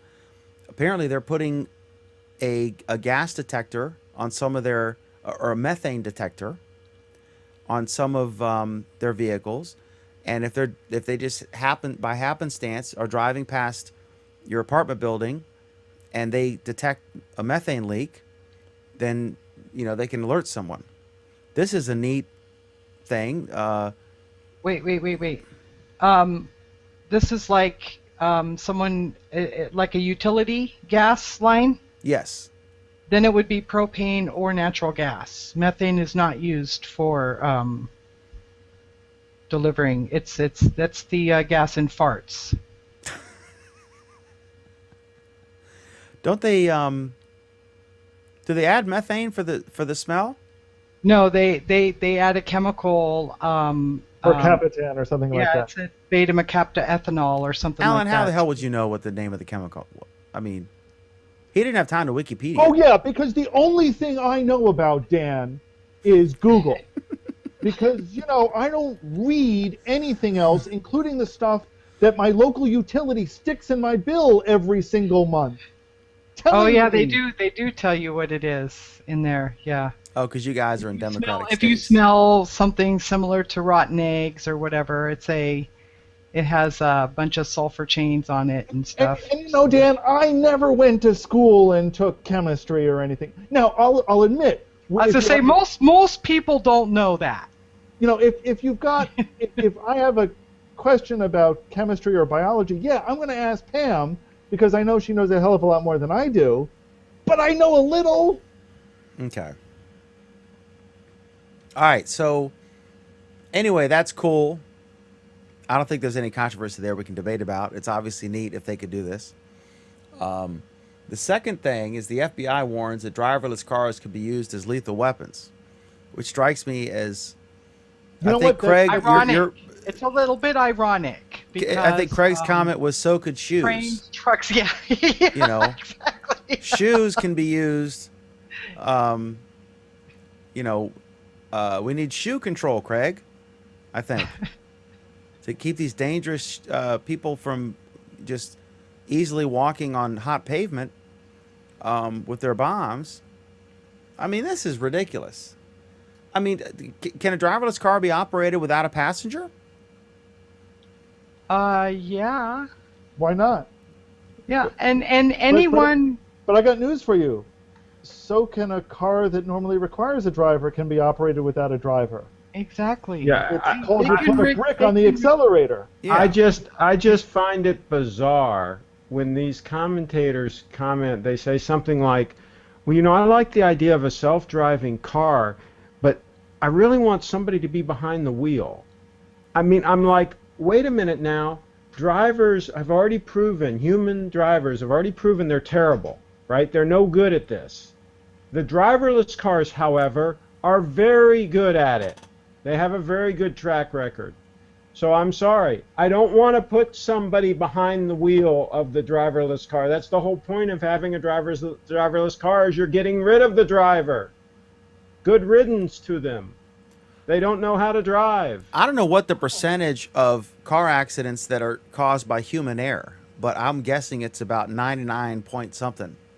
I mean, short of like a, you know, a boulder landing in front of your vehicle, or something like that. You know, if it's weather related, that you're driving too fast. You know, I mean, but Or mechanical failure, that would be the only other mechanical way. failure or sudden, you know, blinding light that you weren't anticipating. I mean, but Earthquake, Not- road 90 opening up in front of you. 90 something percent is because of the person. If you could take that, you could, I mean, people have a heart attack. You know, you could be the most safe driver ever and have a heart attack. Don't be politically correct. People are stupid. They don't know how to drive. They're idiots, okay? Get They're on them their out phone. from behind the wheel. They're texting, they're drunk, they're, you know, They're they dropped a idiots. cigarette butt on in their crotch, you know, and they're steering off the road. I mean, whatever, you name it. They were educated in the public school system, for God's sakes, okay? Get them out of there and let the car do the driving. All right, so we all agree that Google should not stop their driverless car effort for fear that Al Qaeda will take them over. Next is why did Google really remove authorship photos? So this is an article. This is interesting because there was a debate there, and there's one or more of the guys retracted their initial things. They made this big thing where they were encouraging you to establish a relationship with your Google Plus profile, and like I did it with I blog occasionally on Huffington Post, so I have my Huffington Post name and I associated that with my profile here, and then on Google Plus. So I did a couple. Apparently they're removing that, and one of the allegations was that by having the photos show up in Google search, if you were searching, say, for looking for a good Rolex watch, and Craig had done an article for, you know, bestwatches.com, and his thing was linked, and they knew it was him, then his photo would appear in the Google search results along with the article. So what I'm seeing now is that's largely gone, but the social aspect remains. So I went to Alan's profile, and he did. He's on a happy day kick. So I I copied one of his titles of his posts, Happy Day number 17 about whatever, and I pasted that into Google search. When I was logged in Chrome, I did the search, and his post was the top post because I had exactly copied the title of his post, and it was unique with a hashtag and everything. So that showed up as the first result with his photo, and it said Alan Furstenberg Google Plus post, and it still had his photo there because that was I guess a Plus Your World result. I'm not sure what they're calling it now. When I went into an incognito window in Chrome, which would not know who I was, or at least not say that they knew who I was, and I did the exact same search, then I did not see his photo, but his results still appeared at the top. So the speculation is, by littering the results with a bunch of different photos, they are detracting from the ads. And that would make sense to me.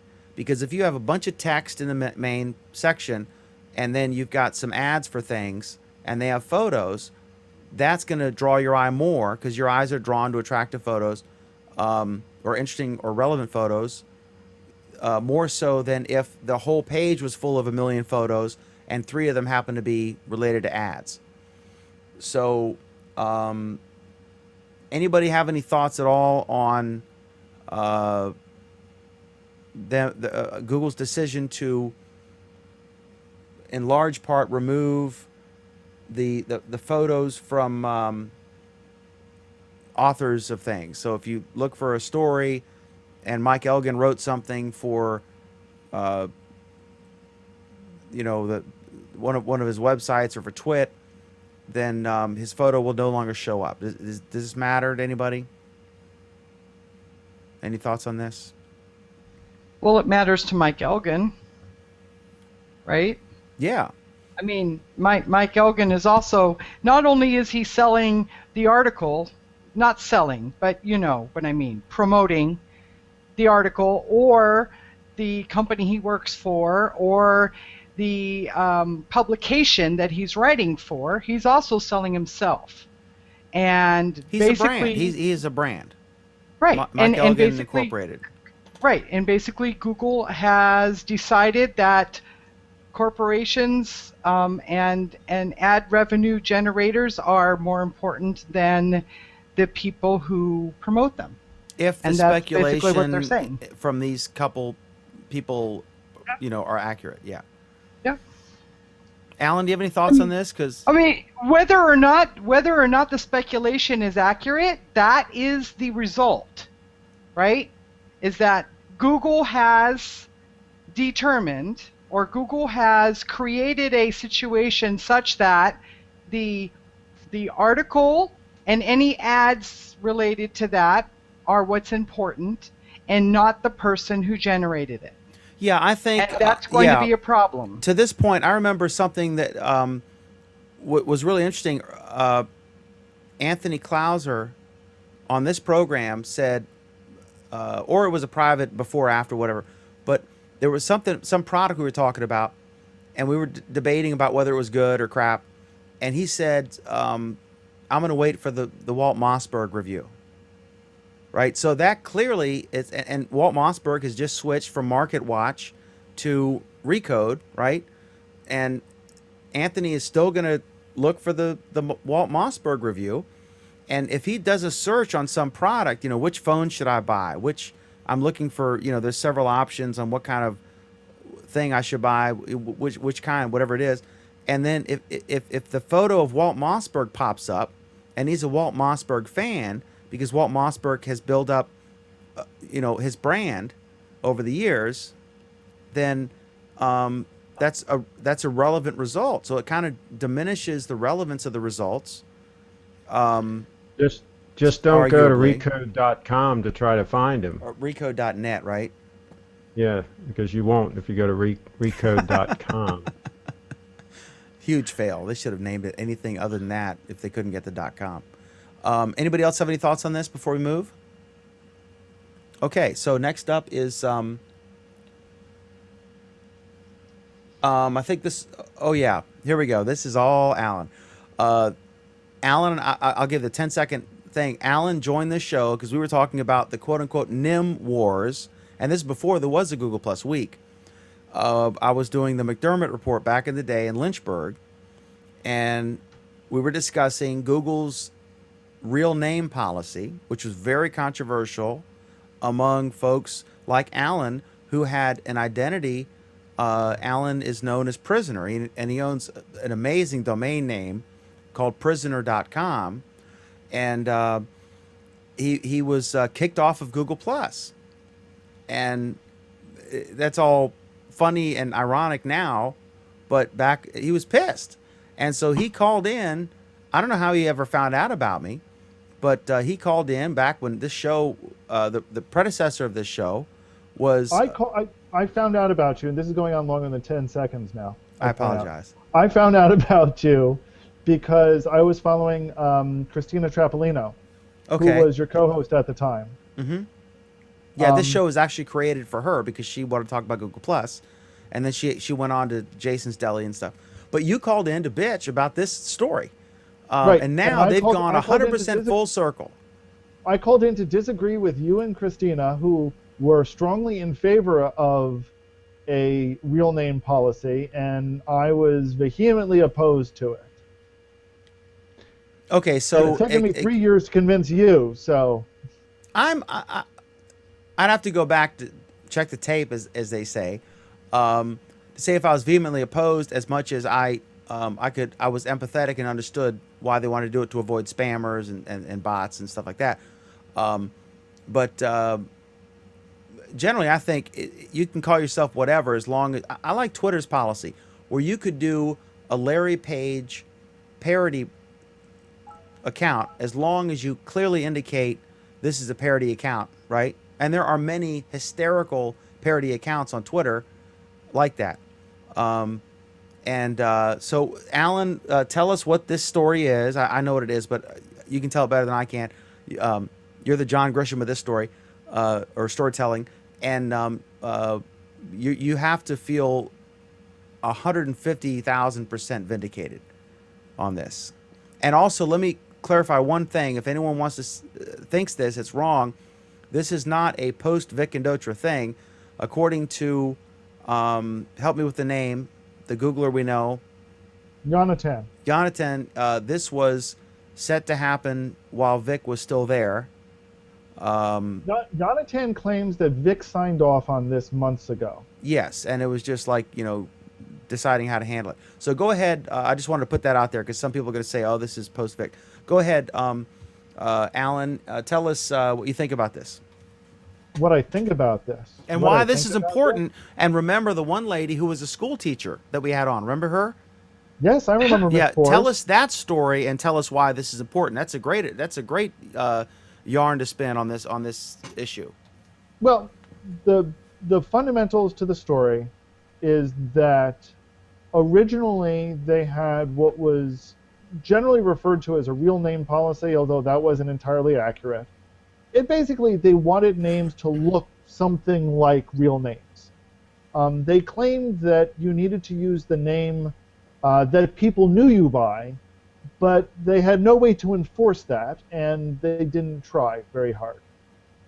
So what it ended up being is you needed to provide a name that they could recognize as being something that vaguely looked like a real name. This was a problem if you had a name that wasn't normally associated in the U.S. It was a problem if you had a legal name that only had a single word to it, what's called a mononym. And if your parents had a sense of humor, and named you something retarded, then there were a lot of reasons why legitimate names were being flagged as invalid, and Google then started demanding driver's licenses and such from that. It's worth noting, for example, that Vic Gundotra's driver's license doesn't say Vic Gundotra, but that's another story altogether. Go ahead, Pam. Maybe you look like you're about to say something. Submitting my driver's license was for something completely different, but they still denied it. So, yeah. So over time, they claimed to become a little bit more understanding of the issue, in that they understood there were people who had mononyms that wanted to use those names. There were people who had names that weren't on their driver's license who wanted to use it, and they were a little more accepting about what they would accept as a name. But they were still pretty strict about wanting to make sure that it looked legitimate. Call legitimate whatever you want, because there was no good definition of what legitimate was. What they finally now announced is they said, okay, we give up. This entire attempt to make names be legitimate sounding names didn't accomplish anything that we really expected, that we really wanted it to in the first place. So we give in, you guys won. The NIM wars are over, and people who want pseudonymity have finally won out. And yes, we had people who didn't want to use their real name because they were teachers and they didn't want their students to find them. We had people who didn't want to use their real name because they wanted to use their professional name. We had people who didn't want to use their real name because nobody knew them by their real name, but they knew them only by some other name, and that was my case. What it boiled down to, though, is there were a lot of reasons why people are using other names besides what's on their driver's license, and Google was not in every case allowing that, and now they are. Alan, can I throw a conspiracy theory at you, which isn't necessarily too much of a conspiracy? The whole point of Google Plus was Facebook was out there, and they were getting a lot of ad traffic, and they were a closed ecosystem Google couldn't tap into. And the whole point of Google's strength is they have the ads on their websites, and they have their ad network that can be, for lack of a better term, embedded on anyone else's network or website. And the more relevant the ad to the consumer, the more likely you're going to click on it, the more money they make. So they said we have to get into social because there's so much to be learned about, are they following the Ford page? Are they following Lady Gaga? We can deliver ads related to those things to these people. You know that Lady Gaga's name isn't on her driver's license? I know that, but I think that's the whole point here. And so the logic was, if we get them to use their real name, we can take all the data we're going to gather from the new social features, combine it with what we know from their cookies, combine it with third-party databases of where they live, what town they're in, their name, and then then advertisers like Target or Walmart can match, Alan Furstenberg. We know there's an Alan Furstenberg. His profile says that's his name. He's somewhere in New York. Okay, here's one in New York. Here's this age, this male, and they can match all this together and deliver more secret algorithms delivering better targeted ads to you so they can monetize it. Because that's, in the end, even though they don't monetize Google Plus itself, they monetize everywhere else you're on. There are two problems with that conspiracy theory, Dan. The first part, what you're basically trying to say is that your name serves as a good handle to your identity. And in a number of ways, that's utterly false. So, it's true for somebody who has a very unique name, but how many Dan McDermotts are there in the U.S.? There aren't many in Bentonville, Virginia. Well, and that gets to the second point. And if they can match my credit report and all this other stuff. No, Dan. And that gets to the second point, though, and that's that what's more important to advertisers are things like where you're located, what you're doing, your activities, your habits, and so forth, not necessarily, trying to attach it directly to a credit account.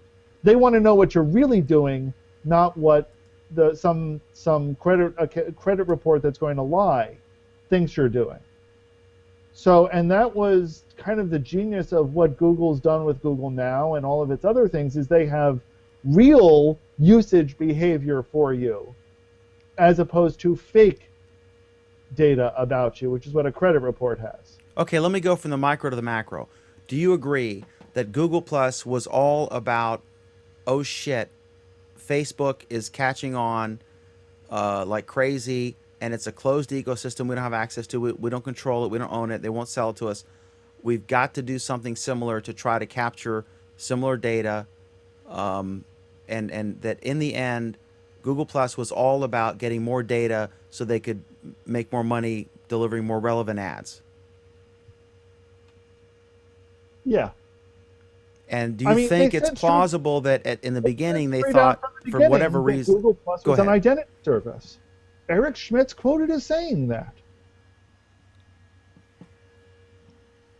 Okay. What, you wanted me to disagree with that? I can disagree with it if you want me to try to sound contrarian. I don't doubt that at all. Any other thoughts on this?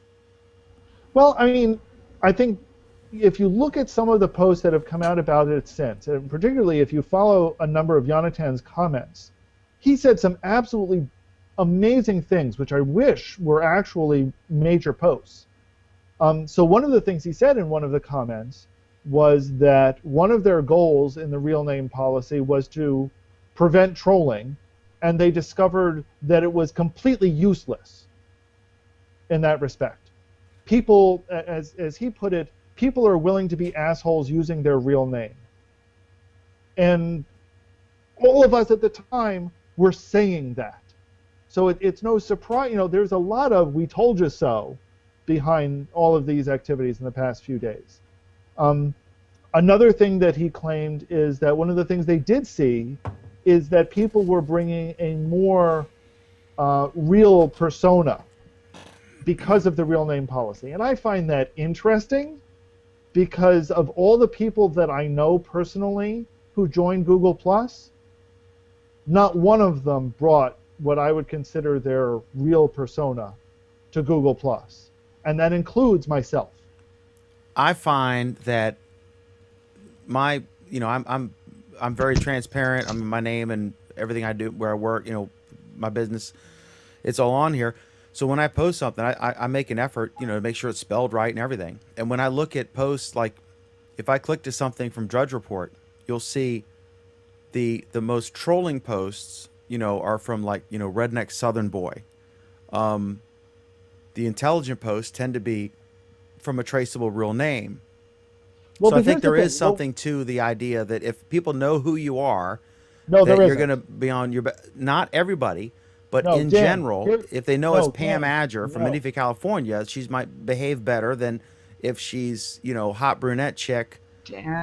Dan, I troll mercilessly. And I can be a real bitch.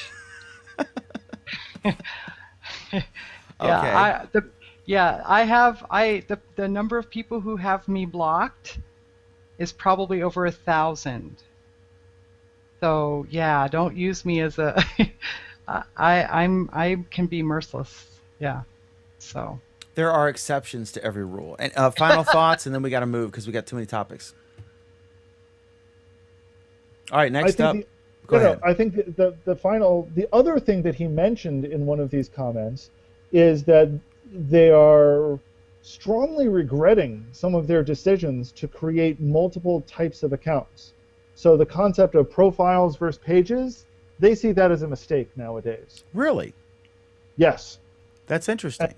And the reason is that there's too much under the scenes that are making the two types of accounts different, and sometimes that causes problems when they actually want them to behave the same.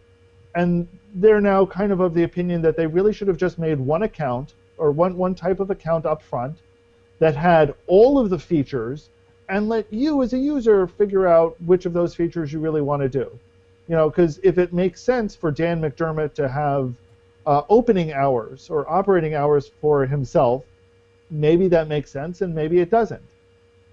If it makes sense for Dan McDermott to have other people manage his account for him, maybe that makes sense and maybe it doesn't. But it should be up to the individual. So I don't know if we're going to see them actually start to turn pages into profiles and get rid of this distinction. It would be nice if they did, but it may be too late for them to do so. But I wouldn't be surprised if we see them making those changes gradually over the next year or so. That's interesting, and that would be a cluster, whatever the other word is. And I remember they famously kicked off a bunch of brands. Breaking News was one of them. They kicked off a bunch of brands, but yet they allowed others to stay, like Ford. And Cadbury, their favorite. Yeah. So, it's clear they really didn't know what they were doing up front, and they weren't willing to listen to people who were trying to tell them that they didn't know what they were doing. All right, so while we got you in the hot seat, Alan. So, actually, let me finish by saying, and I'm sorry, really, then we'll move on, that I am, however, thrilled that they finally learned. This was a completely, a total, I mean, mea culpa is not too strong. They apologized. They said all the appeals will be granted. You can use whatever you want to use. Now they're going to have an issue where someone will sign up with a profile picture of Larry Page and or Britney Spears or whoever and claim to be that person. And although that exists now, I mean, if you look up any famous celebrity like that, you're going to see a million profiles. So they never, even from the beginning, they never really had a good enforcement mechanism. You know what I mean? And I remember there were problems like the guy, the mega upload guy. I know him on Twitter. I forget his name. The guy got arrested and he signed up for Google Plus, and then he tweeted out his picture, and I saw the tweet. He said like, "Oh, here we go," because he signed up for Google Plus, and he said your name is one that we don't think is really your name, and you can't join Google Plus, right? And it was really him, and so I posted it to Vic, and Vic commented like, "Oh, we're on it." And I guess they fixed it, but I mean, there are problems the other way. If you are Justin Bieber or Britney Spears or Lady Gaga or whoever or some famous person, Barack Obama, and you don't have an in at Google because there's no 1-800-Google to call, then those people got screwed. And it was just, I mean. So we've got a couple of comments. For example, this one from Matthew Rappaport saying, pages are like profiles. The symbol went away and pages can act like people. Almost, but not quite. Particularly when it comes to Hangouts and Hangouts on Air, there are still major differences between pages and profiles. There are other more subtle changes, but that's the biggest place where pages and profiles are still different. Sai asked me a really, really good question. Will I be reverting to prisoner? That is a good question. It's a good question, and the problem is the persona that's developed on Google Plus isn't prisoner. It's Alan. And at this point, too many people know me as Alan, and only know me as Alan.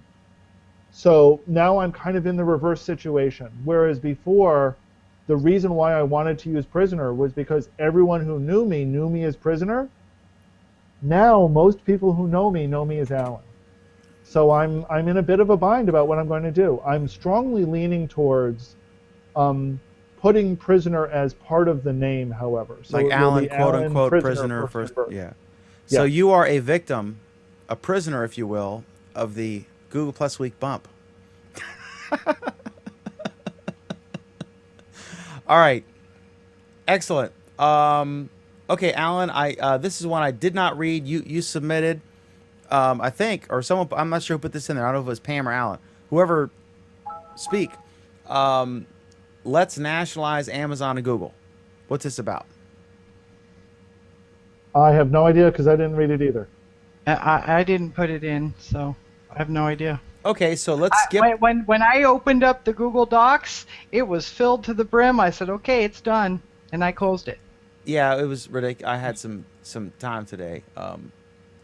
Craig called me several times, and so I had lots of time to like ignore him and add topics. Just kidding. Okay, what I'm gonna do is I'm gonna I'm gonna move that topic down below the next topic. I'm gonna read it real quick. Let me go to Alan here for his thoughts. This is kind of a short topic, I imagine. Former Google X director and head of Glass. Yo, bro, you on Google? I'm You kidding me? Everybody's on Babak Parviz. Babak Oh, good. Parviz. I'm glad you tried to pronounce it. Lock and instead load, of me. people. I've Yeah. got no Going idea. all in. So he was in charge of two of the Susie, write us some posts. most Don't you know prominent. the Wu-Tang Clan? Let's get them Two involved. major Project. Even Google ethnically X- ambiguous two major woo-woo projects come out mascot. of Google Dude. X. The first was Are you Google still Glass, on which all of Google? us know about. Nah. And And contacts. which recently My got a mom's new on head. Google. And the other thing he was head of was the contact lenses, which could detect diabetes using tears by detecting blood sugar levels in tears, which we talked about a number of months back. Both of those were projects that he pioneered, and I don't think it's a coincidence that the same week that it's announced that he's leaving to go to Amazon, we'll discuss that in a moment, Google also announced that they've created they're licensing the contact lens technology to a pharmaceutical company. So here are two of his products that are just about two of the only things that have ever really come out of Google X, and yet he's now leaving. So there's been a lot of speculation about why, and why Amazon. Is he being kicked out of Google? What's the deal? I don't have any inside information here, obviously. I think the reason just boils down to he's the kind of guy that likes inventing things and not bringing them to market. So once he's come up with something, he moves on to the next project. And he ran out of things to move to inside Google X, so he's moved to another company that is looking to do that same sort of thing. I'm a little surprised it's Amazon and not someplace like Apple, but the culture may not have been good for him at Apple. Amazon's an interesting choice. If so, I'm curious to see what we see from Amazon in the next few years. You have thoughts on this one, Pam? Not even one. You looked like you were nodding there. That's the only reason I said why. I asked. I was reading Kevin Bryant's comment. Wait a minute. At 2 hours and 5 minutes in, you're on the fourth topic of 97. Why isn't he in? Why isn't he in here? Is he? He got. It probably just hasn't shown up yet. Oh, okay. You got invited. If comment? not, let one of us know, and we'll, because you're definitely in the you should have gotten an invite, Kevin. All right. So all right. Next topic is this is. How do I put? What's a nice way of saying absurd and stupid mixed together, Pam? I know you're the diplomat in our group. You're the Hillary, if you will. So this article here, let's nationalize Amazon and Google. It's probably written by a European. Publicly funded technology built big tech. See, this is the thing. See, it's democratic, so anybody can add a topic, but it's democratic in our reaction. They're huge, and I'll just read the opening couple paragraphs here. They're huge. They're ruthless. They touch every aspect of our daily lives. Corporations like Amazon and Google keep expanding their reach and their power despite a history of abuses. So far, the Justice Department has declined to take antitrust actions against them. But there's another solution. Is it time to manage and regulate these companies as public utilities? That argument's already been made about our broadband access. But why stop there? Policymakers have traditionally considered three elements when evaluating the need for public utility: production, transmission, distribution. Broadband is transmission. What about the production and distribution? So, okay, here's the deal. This is ridiculous, but that said, there's a big difference between... I was in the Sprint store today. I got a... I was asking them about the Aereo, which is their thing because my service sucks. And Craig, you'll be happy to know I did... I threatened 3 times to quit, and I'm getting a free Aereo in the mail as we speak. But I was in the Sprint store, and they said that one of the guys asked, one of the guys said, "What kind of internet do you have?" I said, "It's really good. It's 50 down and 10 up. It's Comcast premium level business." And one of the guys said, "Man, that's awesome. I have Shentel," and he gets like 3 down because Shenandoah Telephone Company, Shentel, is their only provider, and his other option is dial-up. And so he's stuck with this shitty system. The big difference here, so you can make an argument, as Craig and I do, that municipalities should be allowed to enter the broadband business. And we're going to get to another story in a bit about Verizon and what they're doing to Netflix, similar to what I assume Comcast did. But there is a big difference between the first company to lay all the wires to everyone's neighborhood, and sometimes they're exclusive agreements and sometimes they're not. But there's a big difference between that and the fact that like Google and Amazon are just really good at what they do, and people choose to use them when there are alternatives, as was demonstrated when Stephen Colbert, talked about his book about the Hachette or Hachette, whatever, controversy with Amazon's like not listing them or not making them available easily. And so he said, like, go to this independent bookseller. There are many places you can get a book, and there are many places you can do a search. Bing, you can Bing stuff.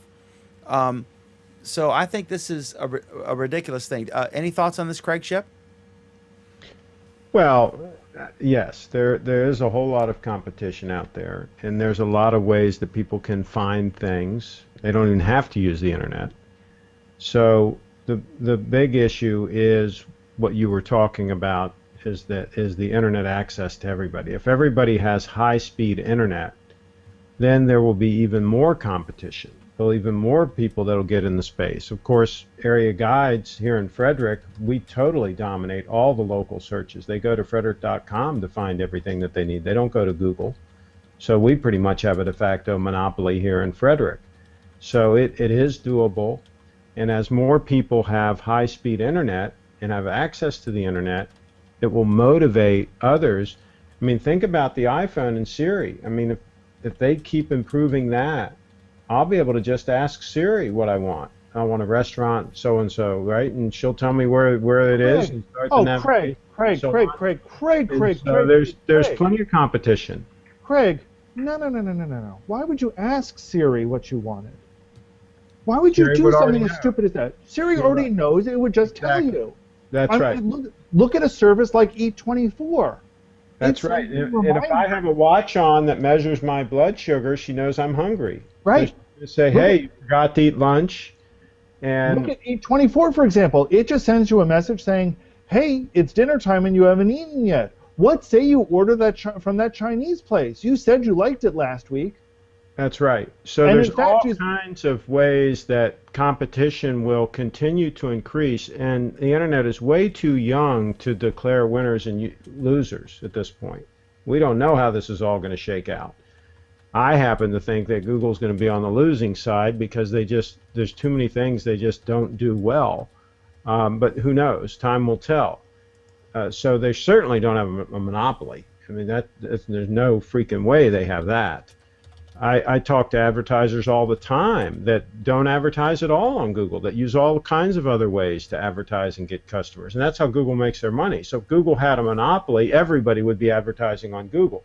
And yes, Google's making a lot of money and a lot of people are advertising. But if you go up and down Main Street and ask businesses how many of them are advertising on Google, it's a relatively small percentage still.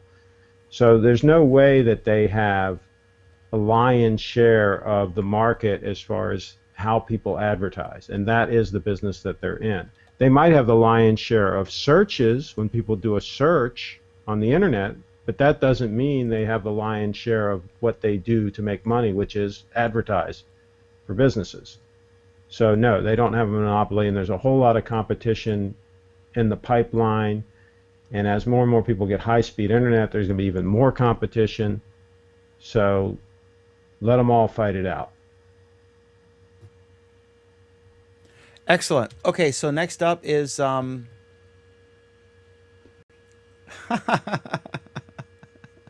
Oh dear. Okay, here we go. This was a New York Post story, which is part of the Rupert Murdoch empire. Um, I'm just gonna read the title out and let Alan and then Cadeas address this. The title is "The Revolt Against Google Glassholes." Alan Prisoner Furstenberg. It's a clickbait title. The story itself isn't nearly as bad as the title suggests. Okay, Cadeas. It's a clickbait. What has it always been? Yeah, correct me if I'm wrong, Cadeas and Alan. You can both comment on this, but most people that run into you and you're wearing the glasses, aren't they like, man, that is cool, and they want to ask you about them and they want to check them out and all that? I mean, it's the exact opposite of them going up and saying you're an asshole for wearing that and all this stuff, right? And to be honest, the story even says that to some extent. One of the things about the story that I think was good to see is that, it makes some comment like, there are people who are concerned about the camera being always on and recording you. But the camera isn't always on and recording everybody. I'm like, whoa, a major news article actually telling the truth. That's amazing. And, we're talking the Post here. So that's even doubly amazing that they actually, spelled glass correctly. Well, what's so funny, Cadeas? I'm just laughing that they actually spell glass correctly, as you say, because they do just run into the ground and just make up random stuff. There's So something good. prescient to be said that the old line, the news doesn't report, and this is especially prescient today. The news doesn't report on the plane that landed safely, right? So they don't do a story on. It's not news that, breaking the Waffle House on the south side of Manhattan does not ban Google Glass, right? The story is the one restaurant in 10 million that does, and so that's news, and I recognize that. So it was, it was a clickbait headline, but I just thought I was surprised that they got away with glass holes on the cover, in a print edition of a newspaper. That was kind of impressive. I would have been run out of town if I'd tried that. So, okay, next up, there is no revolt against glass holes. Next up, because there aren't any glass holes. They sold 50 of them, for gosh sakes. I mean, they don't exist in the real world, just like nobody's on freaking Google Plus. I mean, it's not relevant. And nobody uses Android, and the sky's actually green. You've all been lied to your whole lives. Okay, so next up is the European Follies. Dun, dun, dun, dun, dun, dun. The European Union invites Google, Microsoft to discuss the right to be forgotten. And this is the European Union's decision to say that if you robbed a bank 10 years ago, that you should not be allowed, that should not pull up in a Google search result. So here's an example. Sometimes they're denying the requests, but the EU is asking for these guys to show up, Google and Apple and others. And in some cases they reject the requests. Here's one example. In Ireland, for example, Google rejected someone's request to remove a link to a newspaper article with potentially embarrassing information about the individual. In one French rejection letter reviewed by the Wall Street Journal, Google provided a one-paragraph explanation of its rationale, saying that the URL the user had requested to be removed could be of particular interest to people planning to use your professional services. So what this is the EU, in all of its moronic glory, is attempting to rewrite history, or allow people to rewrite their personal history. So if you are a gardener and you suck and you don't show up and you overcharge, or you accept money and don't perform tasks, and you've been convicted of such and served time in prison or whatever, that you could later request that, this is my opinion, so I don't get sued, you could later request that that be stricken from Google so that other potential customers / victims, again my opinion, could do a Google search, and all your negative reviews are wiped clean. This is the equivalent of a again, this is my opinion, this is the equivalent of you being Alan. This is the equivalent of you being able to call up Yelp and say, someone gave me a 1-star review because his fish was undercooked. I want this removed. And the European Union High Court deciding that should be removed. No. Here's the thing. It's not the European High Court deciding it should be removed. It's some entirely arbitrary person sitting at Google deciding, yeah, okay, or Yelp, giving your example, yeah, okay, we'll remove that. And here's the issue. One can see a legitimate reason to say, look, people who have gone to prison and served their time and been reformed shouldn't have this albatross around their neck for the rest of their lives. And if that means that some of that information needs to be hidden or secured or whatever, maybe that is a reasonable compromise to the counterweight of a person being able to do something with their life. One could make that argument. I'm not saying I'm doing so. I'm saying one could make that argument. It's got some legitimacy to it. In the past, however, such decisions were made by a court, by a legal body who is trained at making these sorts of decisions, and for enforcing these sort of decisions in a widespread way.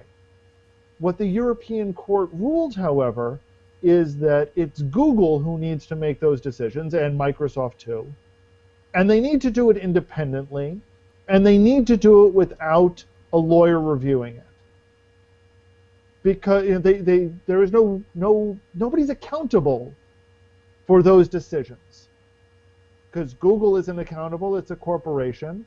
The government isn't accountable because it's not the government doing it at this point. So the European Court essentially washed their hands of the situation and tossed it in Google's lap, and Google said, okay, here's what we're doing.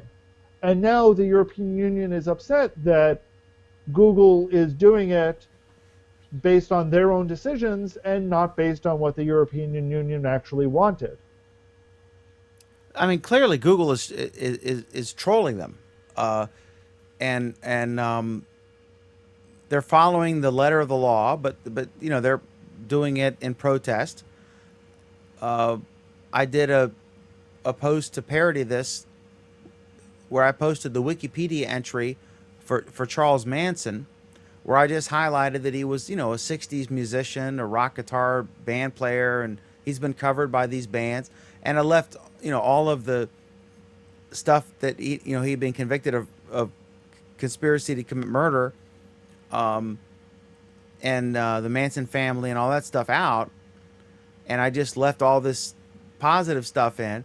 And that's, here's the thing, you know, what Google does and what Bing does and whatever other search engine, Ask Jeeves, they deliver accurate results. You know, these are the places on the internet that, these are the references to the places on the internet that are most likely read.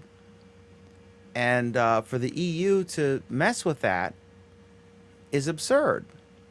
And this is just crazy nonsense European bullshit, in my humble opinion. Any other thoughts on this? Okay, next is another great European story, and this is awesome. A French court criminalizes this is the title: French court criminalizes food critics' Google success. So here's a story from the BBC. A French court has ruled against a blogger because her scathing restaurant review was too prominent in Google search results. The judge ordered that the post title be amended and told the blogger to pay damages. She was sued by the owner of the restaurant in France after she wrote a blog post entitled "The Place to Avoid" in unpronounceable area.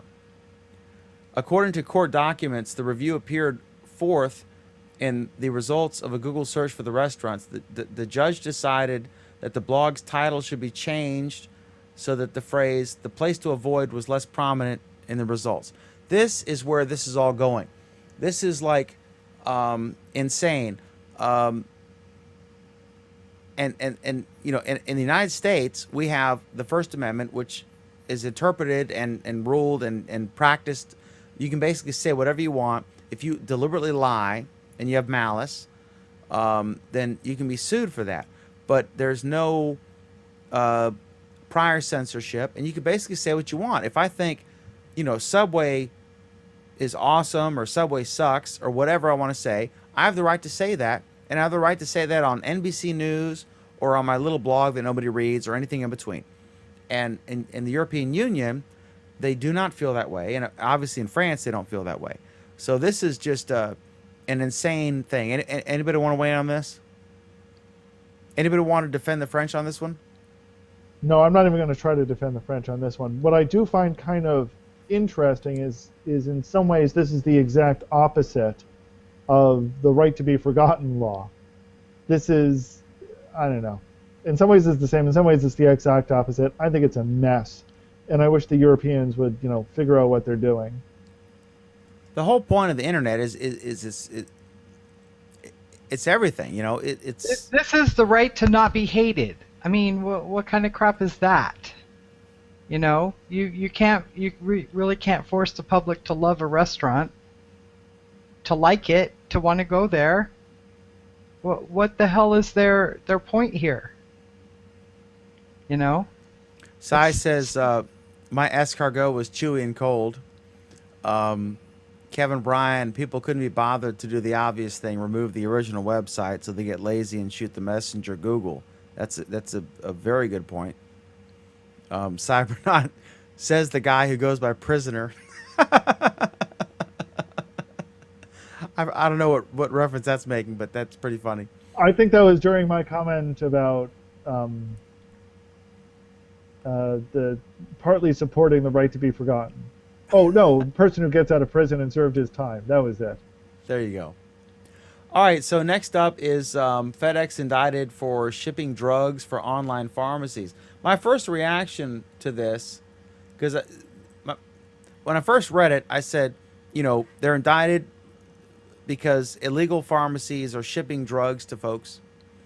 And there's Sai's comment. I agree. I wear Dracar no ear, but Sai, still. that is the absolute best comment I think we have ever gotten on this show. The French are indefensible. In more ways than one. I think there's just something so Maginot about that comment. Indeed. All right, so here's the deal. FedEx is indicted on criminal charges. I don't know why they say that, because like criminal implies like someone's going to jail, but you know it'll be settled for money. When I first saw this, the bottom line is pharmacies would pop up for a few days and offer, you know, Viagra or whatever, prescription pharmaceuticals, and instead of having a doctor's prescription requirement, they would simply, you know, fill out an online form, and they had deals with various agencies or companies to get the drugs. They would, you know, filter a few extra on top, that sort of thing. I guess I'm not sure how they got them. That's not stipulated, and they would be shipping them. And my first thought was, you know, this is ridiculous, absurd. That how are they responsible? You know, they can't like open every package and inspect its contents, right? And then I read the indictment, and if the indictment is accurate, it's pretty damning. So the basics are that as early as like 2000 to 2004, this started happening. These websites would pop up, and I think like instantviagra.com or something like that was one of them, that sort of thing, and other drugs. But basically, that's not a good example because it's not like someone's addicted to Viagra, right? They're just trying to like, you know, get it on.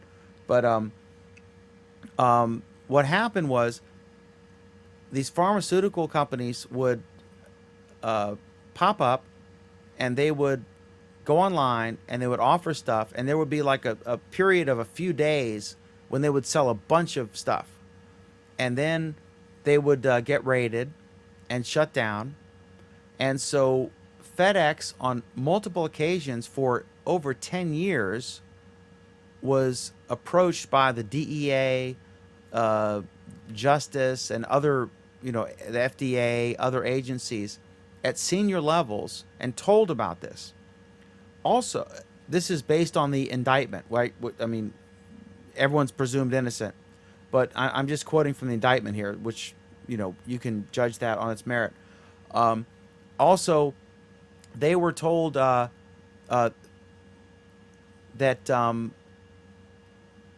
or they knew that these guys would go out of business, so they apparently amended their credit policy, whereas if you're a big company, you're shipping a bunch of stuff, you get like, you know, X amount of, you know, you pay in 30 days or whatever, and they would suddenly get shut down, they weren't getting paid, so they created a new policy where you had to get like extra credit checks if you were a pharmaceutical outfit.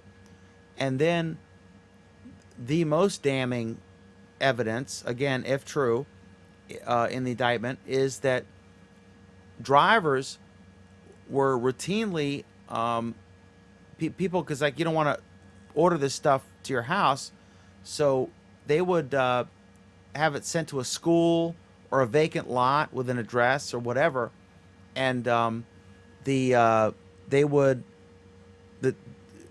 drug addicts would like stop the FedEx guy, intercept them earlier before they got there, and, you know, in some cases with weapons, and say, I want the package, you know, it's to that vacant lot, but, you know, I want the package now, and they'd give it up. And so this became a whole thing, and and this went on for like 10 years. So my initial reaction was, you know, you can't be responsible for opening every box. I mean, how can you'd have to double your rates. But looking at the indictment, it's pretty, it appears to be pretty obvious that FedEx at senior levels knew that they were doing what any drug mule would do. And one other, I'm not sure if this is in this particular article or not, but FedEx was charged with a similar thing. And I think last year or the year before paid $40 million in a settlement over this exact same thing. So anybody want to weigh in on this? This is a brand I've always respected. I've thought it was, you know, an amazing brand, and this is without a doubt a taint on that brand. What do you think, Alan?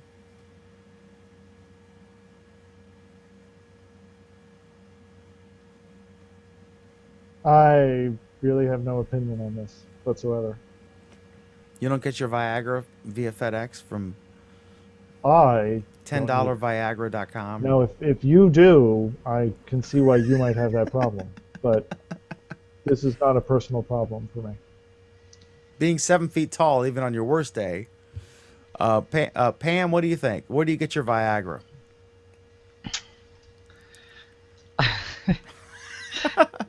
That was a softball, Pam. You can handle this, right? I was just I was just thinking about a situation in the past where I did use an online pharmacy to get something that was a prescription that I had no prescription for. And they were nice enough to have a doctor chat with me via IM, and oh, okay, and A quote-unquote doctor. yeah, and so I was approved for my prescription, and they sent it FedEx, and we had to sign for it.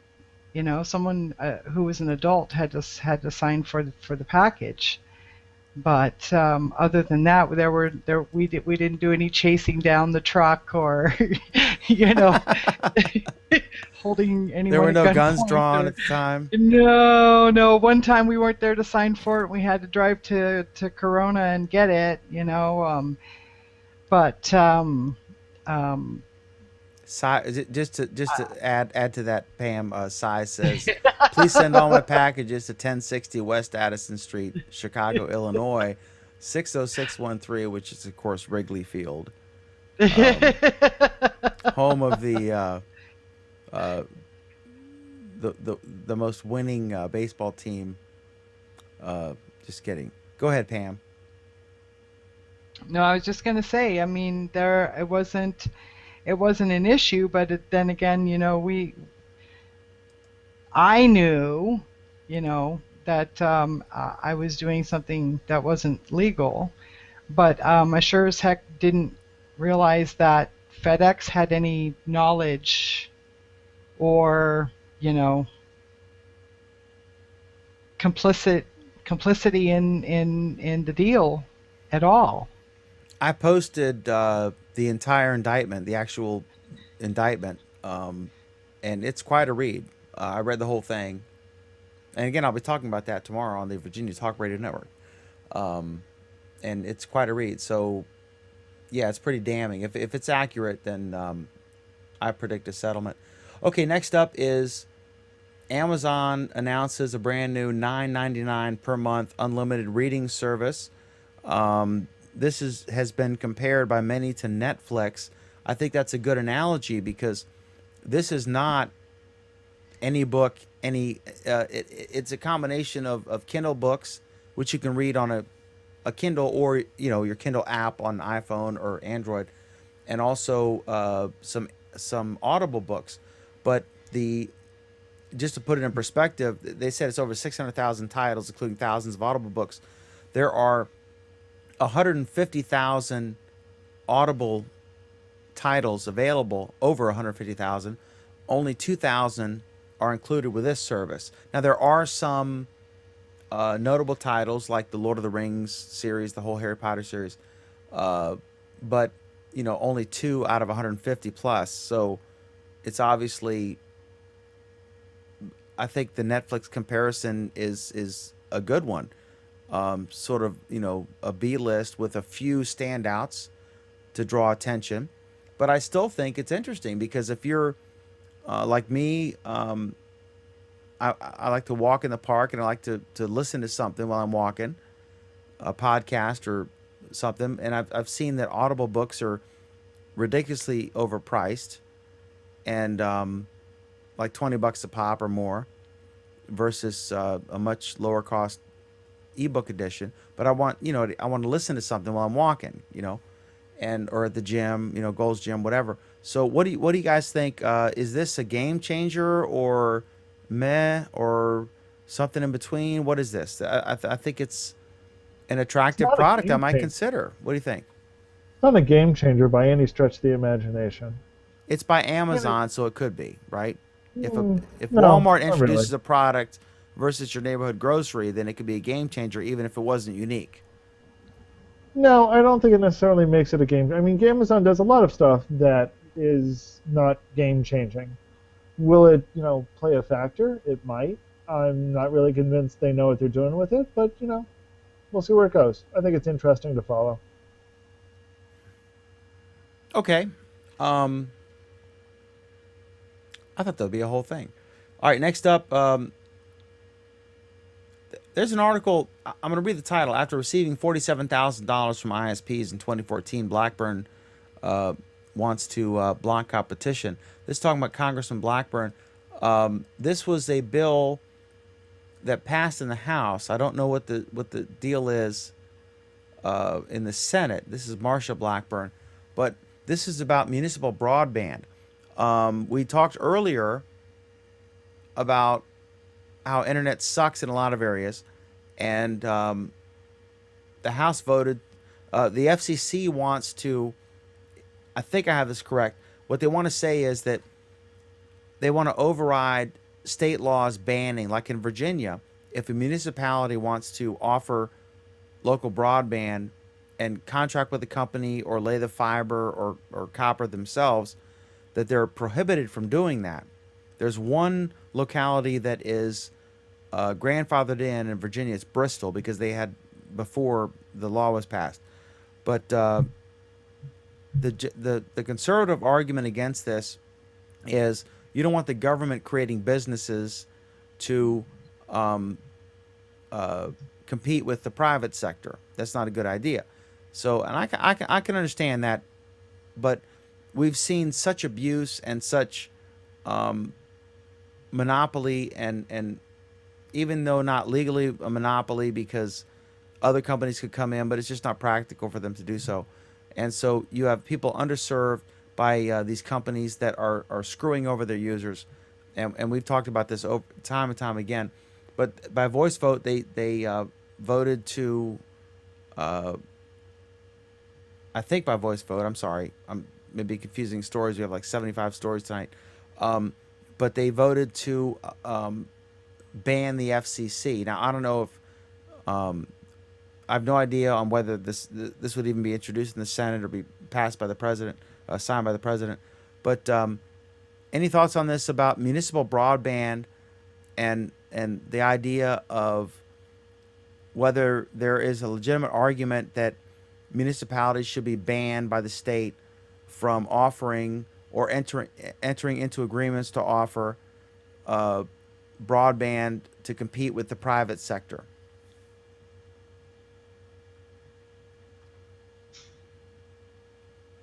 Okie dokie. So you feel that municipalities should be able to compete with companies?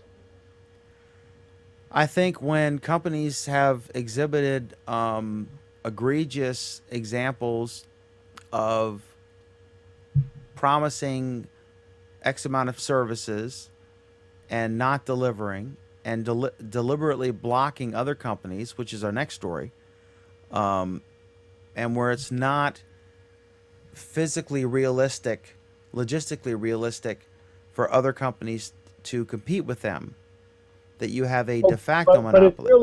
But it's realistic for government to compete with business, because government doesn't have to pay taxes.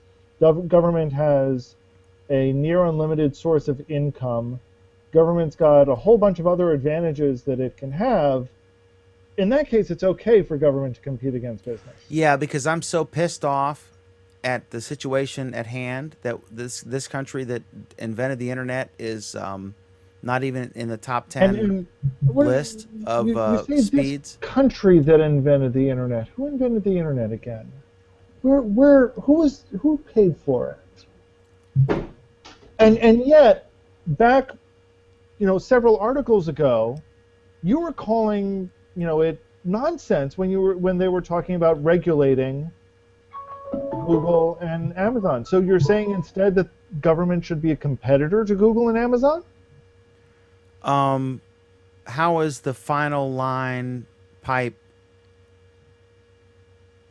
equal to website destinations? So you're saying it's okay for government to be a competitor in some places but not in others? I'm saying that if a municipality, if a municipality decides that their internet sucks so bad that they want, and they would have to go through public hearings and get it passed by, the representatives of the locality. Talk about local government. They shouldn't be banned by that from the state. All right, next up is Alan, take the lead. I'll be right back. Did Verizon admit to slowing down Netflix? And this appears to be a clear-cut case. Oh, it appears to be a pretty clear-cut case because the Verizon executive said that they did. So the issue here in this case is, as we've kind of discussed before, Verizon as an ISP connects to a number of other internet backbone companies, what's called peering with them. And what it sounds like happens, and Cadeas, did you read, you may clarify this a little more, because this has been breaking today and I haven't had too much of a chance to follow it. But it sounds like what the Verizon executive said was, oh yeah, that backbone company that Netflix uses to send all of its track over, yeah, we just, it's kind of expensive for us to add more connections to them. So we haven't done so. Because it's, costs us money. And it would be tough. I mean, it would really be hard. At which point, Level 3, the company in question, said, hey, if it's that expensive, we'll buy you the network cards. We'll buy them and put them in your data centers. And, if the patch cords are too expensive for you, we'll pay for the patch cords too. So, what's the problem again? Is that about what happened, Cadeas? Did I hear all of that correctly? It looks like that's what it's been. And meanwhile, they had been screaming all the while that it's not Verizon, it's Netflix. It's not Netflix, it's Verizon. So, yeah. So it pretty much sounds like it's Verizon. Yeah. I mean, Verizon's admitting that, yeah, they could have and should have done more, and they didn't. So now the question is how many other carriers are going to come out with the same type of scenario? All of them are going to shut their mouth now. Well, if Level 3 is saying that they're gonna put some of the costs for some of the service providers. Well, what they said is they're willing to pay for some of the hardware, and by that they've essentially said they're going to spend a few $1,000s. Not a lot of money. I mean, some of these cards are relatively inexpensive these days. Once upon a time they weren't, but these days they're relatively inexpensive, to the point where Level 3 is going to, make money from having, from reducing network congestion. Because that's what Level 3's concern is. So, this is a good move. Again, Internet wins, Verizon loses, but, screw Verizon because they've been screwing us. So the next story on this, the next story is Microsoft is apparently launching a price assault on Chromebooks. And what it sounds like, I haven't read the full details on this one, but what it sounds like is happening is that Microsoft is, again, trying to push this netbook concept. So they've gotten some of their retailers to produce low-end laptops and cut the licensing fees for Windows 8, and they're trying to push it again. You have thoughts on this one, Cadeas? I think Microsoft needs to stop in this area. I don't know why they feel, if Chromebook is such an inferior product, I don't know why they continue to want to try to compete with it. So it's clearly that it's because they're losing money to them. Right, so they can clearly tell that it's a threat, but really the solution would be to fix their cloud services and make them function a lot better, which they've made a really good play here recently with getting stuff pretty solid. So I don't know. I wouldn't, but I've this week decided to install Windows 8 on my MacBook Pro and then just kind of play around and see if I can fit back in this little area, and it's not. I'm not really feeling the Windows thing. I'm just not. I don't feel it, and I don't see. I still choose Chromebook over this, and so I still don't see.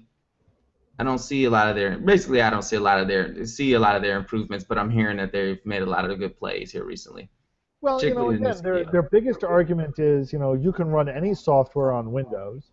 The problem is you're not going to be able to run any software on these incredibly low-end pieces of hardware with Windows, because Windows is chewing up a lot of resources to begin with. You look like you have some thoughts on this one, Pam. Nope, you do not look like you have some thoughts on this one.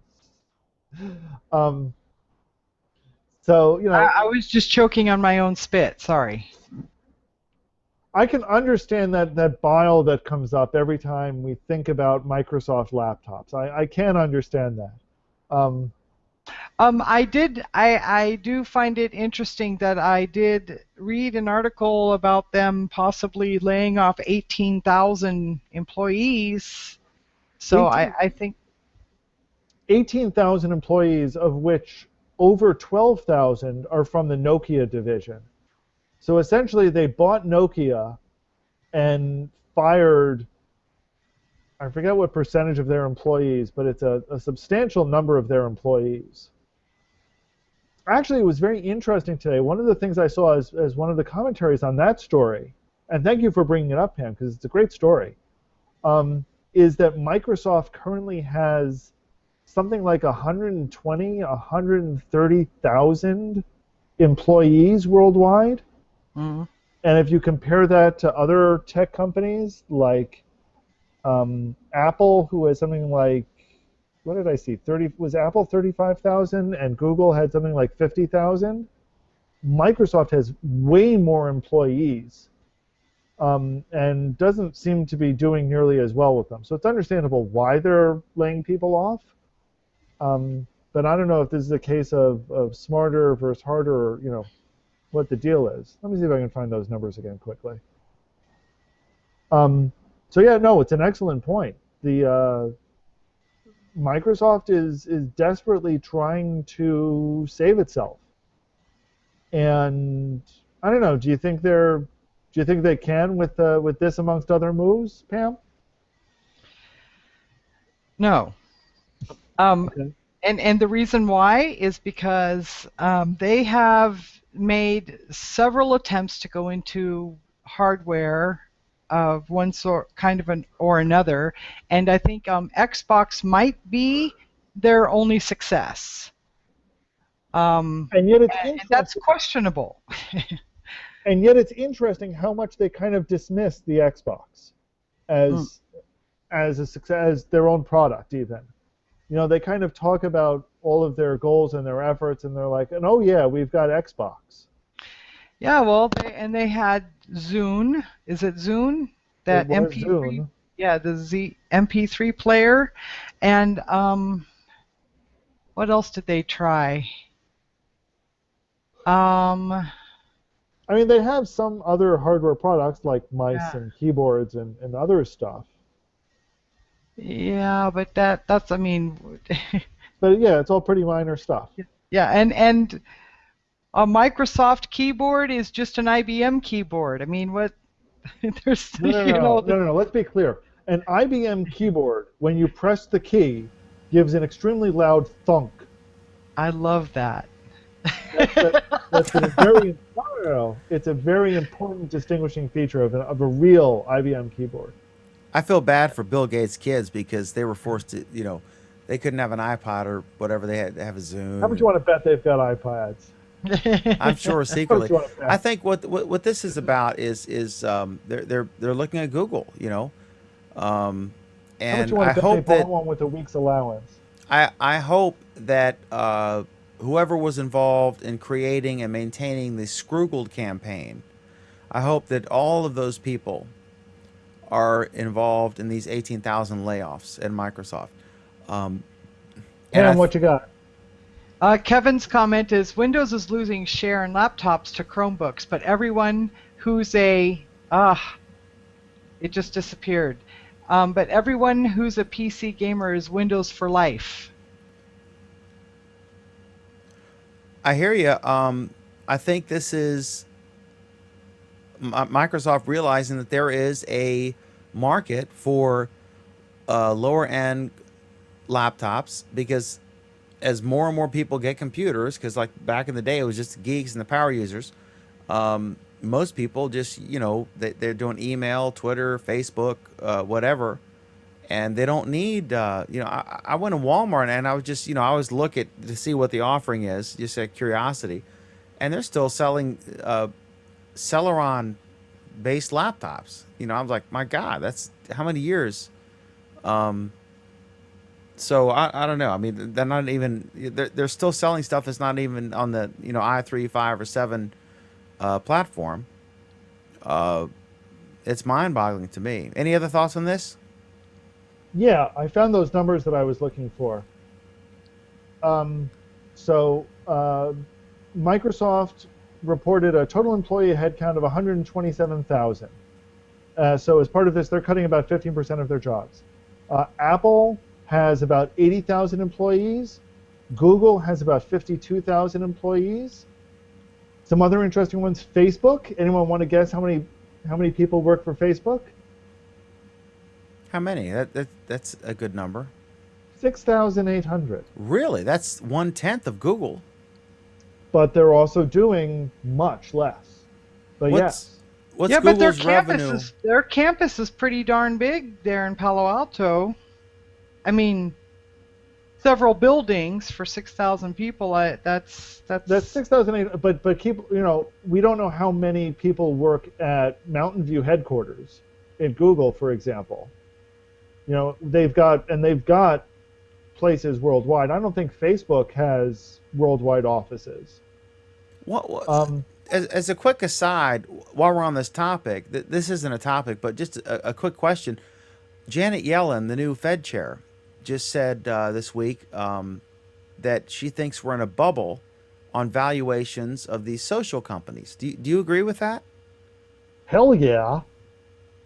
Wait. Please repeat it. Janet Yellen, who is the replacement for Ben Bernanke as chairman of the United States Federal Reserve. Okay, the Federal Reserve. Okay. Yeah. Janet Yellen, the new Fed chair. Yep. Just did sort of the equivalent of when Ben Bernanke, I forget the phrase he used, or no, it was his predecessor, Greenspan, who said, I forget oh my God, what was that phrase he said? Whatever, like super excited, optimistic, whatever. And of course, 10 years later, in 08, it all came crashing down. And has built up now and is at record levels. But she says that these tech companies are way, way overvalued, and that we're in another bubble that's going to come crashing down. Yeah, that happens in tech all the time. But it's kind of like buying a house. It's they're overvalued because companies like Facebook, Google, and Apple and Yahoo are willing to pay big money to speculate, and that's the thing. I read an article today about this woman who is on paper a billionaire. She's 30 years old, and she is basically taking on two of the largest healthcare testing companies, and she's in Palo Alto, and this is all it's a tech thing, right? And this is all venture, they're totally speculating on how much money this company who hasn't made a dime is worth. And that's what happens in these bubbles. We had a tech bubble in the 80s? Was it the 80s? The dot-com bubble or whatever? The middle to late 90s. Yeah. So yeah, this is just going to be another thing, and I feel really sad that all those Google executives might have to turn in their Lamborghinis and settle for Model S's. All right, next up, C-SPAN is limiting viewer web access to cable and satellite subscribers. I debated about whether to add this, but basically what they're going to do is some of their shows, like Book Notes and others, I'm guessing they have several hundred viewers. I'm not sure. But C-SPAN is kind of like, it's kind of like a punching bag and a joke at times, because some of the stuff is just so dry and boring. But when there is in years past, when the first Iraq war was being debated, and stuff like that. It was the only place you could go to see those live debates, which were important. Actually, see your representative up there talking about it. So they perform a task, and I think that on the one hand, it causes them to bloviate the representatives because they're on TV. On the other hand, no one's watching except during peak moments. And the third thing is, I think it kind of maybe keeps them more honest than if they didn't exist. So I'm not sure what percent of those three things are accurate, but I think it would be a negative if there weren't TV cameras broadcast. I'm not sure that they add much. That if Congress simply, because Congress controls the cameras, right? C-SPAN has long argued to be able to control where the cameras, like if a congressman is giving a long speech and it's during, a time when they're not in session or not all there, and the whole thing is empty except this one guy railing against something, then Congress, they have that camera directed right at that guy, and you don't get the real picture because they don't have editorial control. But I don't see what really is added, given all that information, that if Congress didn't simply do what the White House does and have the whitehouse.gov live or youtube.com/White House and do their own feed. But anyway, any thoughts on this? Is this a big deal that C-SPAN is going to start charging for stuff when it used to all be free and you could watch it live, all the channels?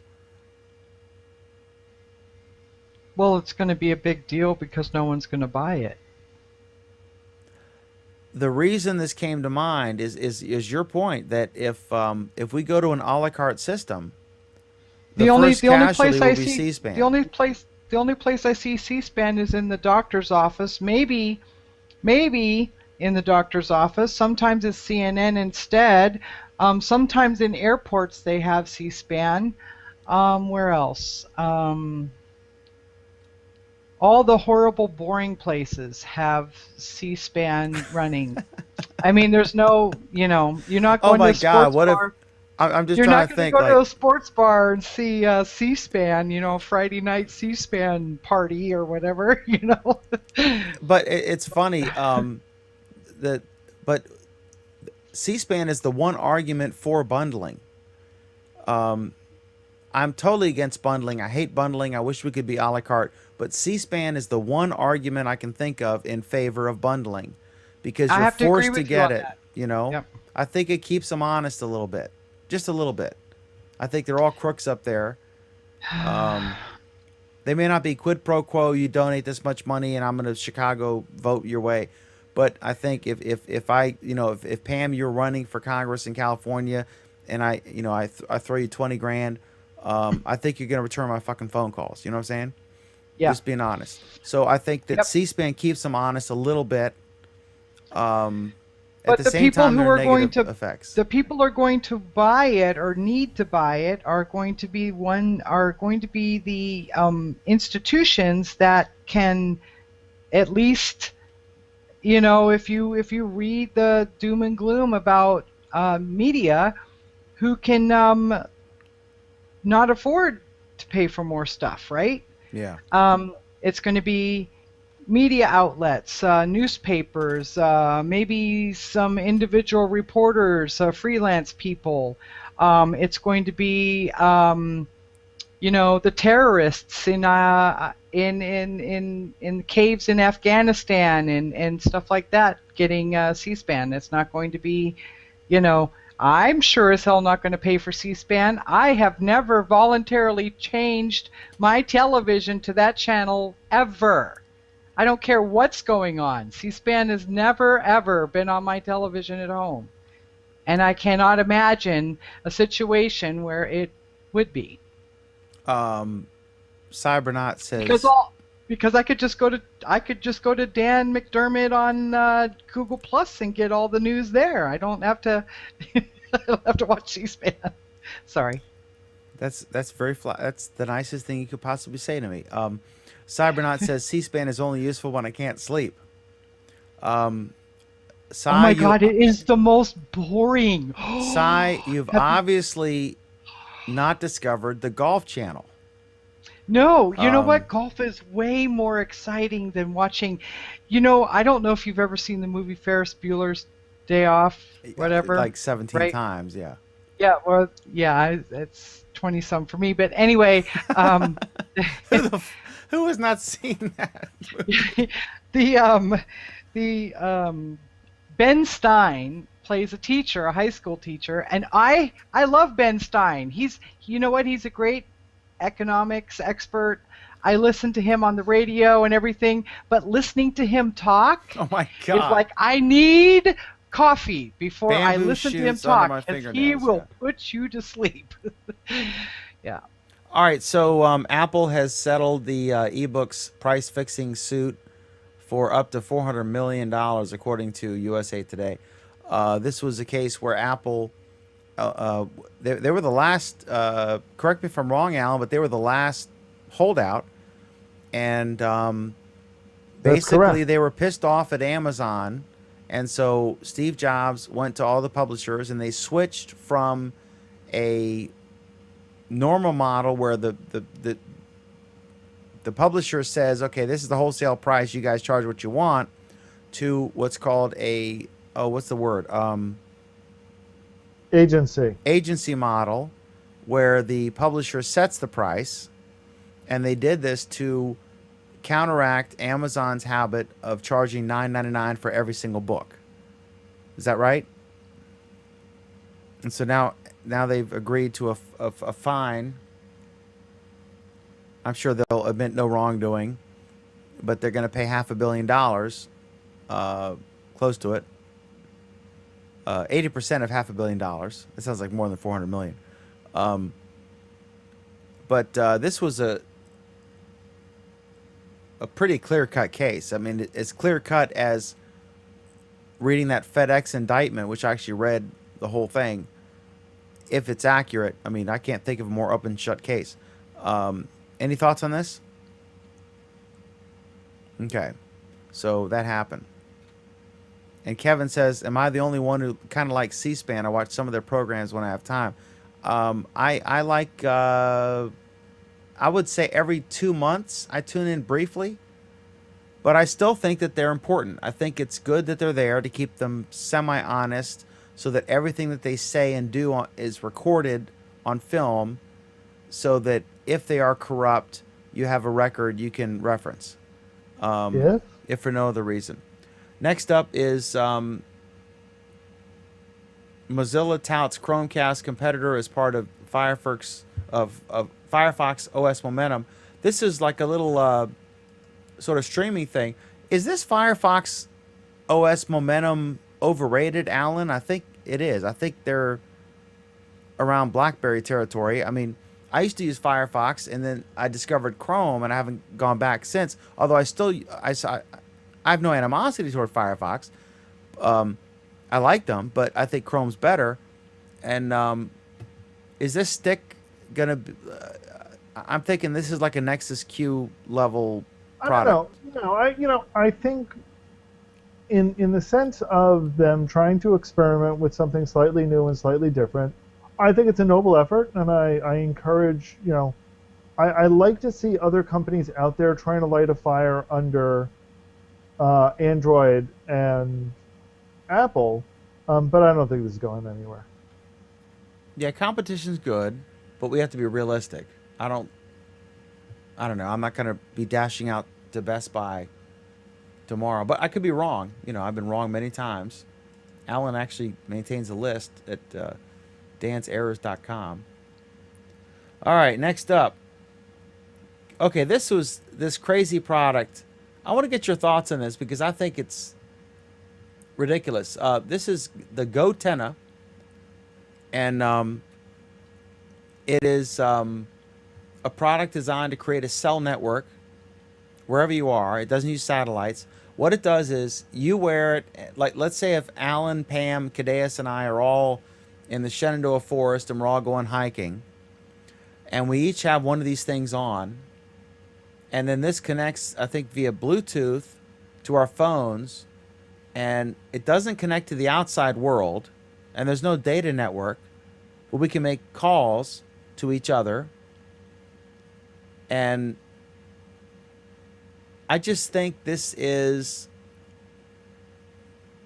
an unneeded product because, to be honest, I can't see anything that this thing does that's relevant to me in a situation where I would need it that a simple two-way radio would not do. It's a walkie-talkie. It's a walkie-talkie. So why wouldn't you just use a walkie-talkie? Can you? I mean, comparing the quality from $30 Motorola walkie-talkie to some Bluetooth, smart. I mean, this is. Here's why you wouldn't use a walkie-talkie. What a walkie-talkie doesn't give you is GPS location services. It doesn't give you automated communication if you're disabled. So if, for whatever reason you trip and you're unconscious, that walkie-talkie is useless. Whereas what this does is it means that other people who are relatively nearby you, who may be in a position to come to your aid, can do so because they know exactly where you are. And they can talk to each other and coordinate that. So this isn't about, Dan talking to me. It's about Dan's phone talking to my phone and coordinating things automatically.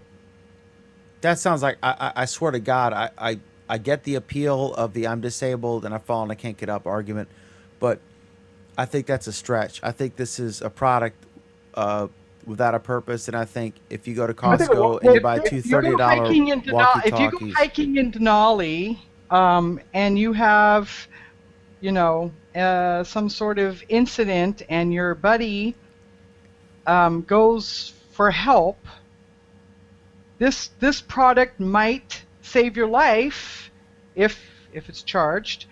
If another party, well, it depends. If it's going to speak to anyone's phone within close proximity, or if you're conscious enough to push the emergency button and they have that ability to, broadcast to close cell phones that don't have, the app or whatever, then I can see the appeal for this product, because a more than 2 or 3 people every year die on some trail somewhere in California.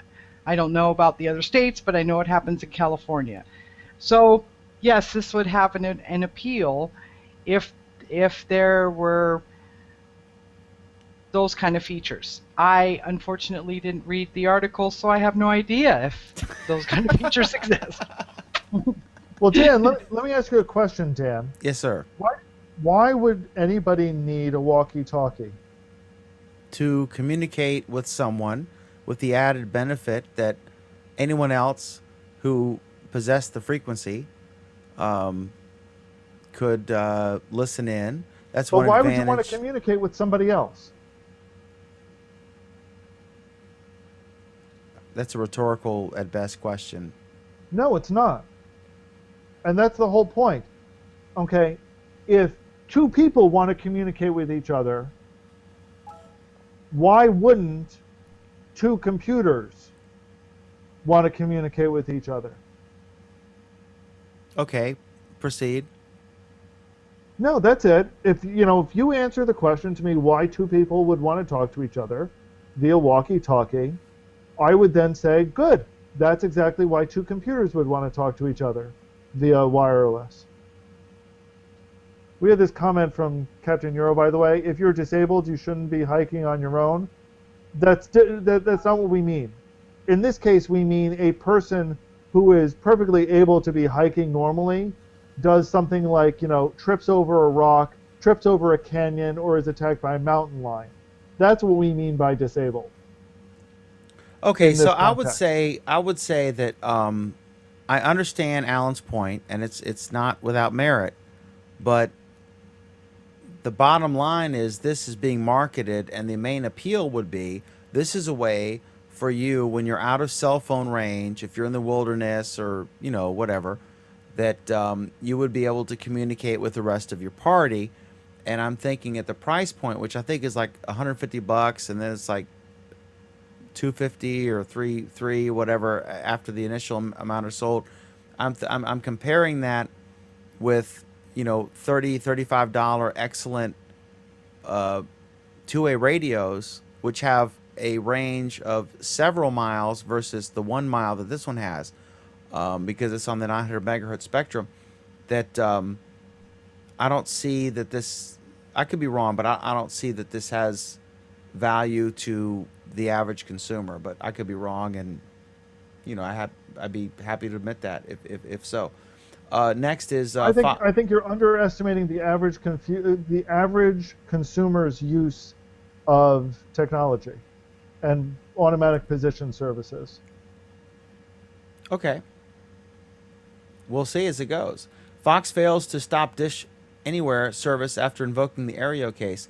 The Supreme Court ruled that Aereo was not a cable company and was not entitled to the right to carry stuff. As I understood it, Aereo didn't even try to make the case that they were a cable company. They specifically said we don't want to be considered that. Yeah, I listened to the oral argument.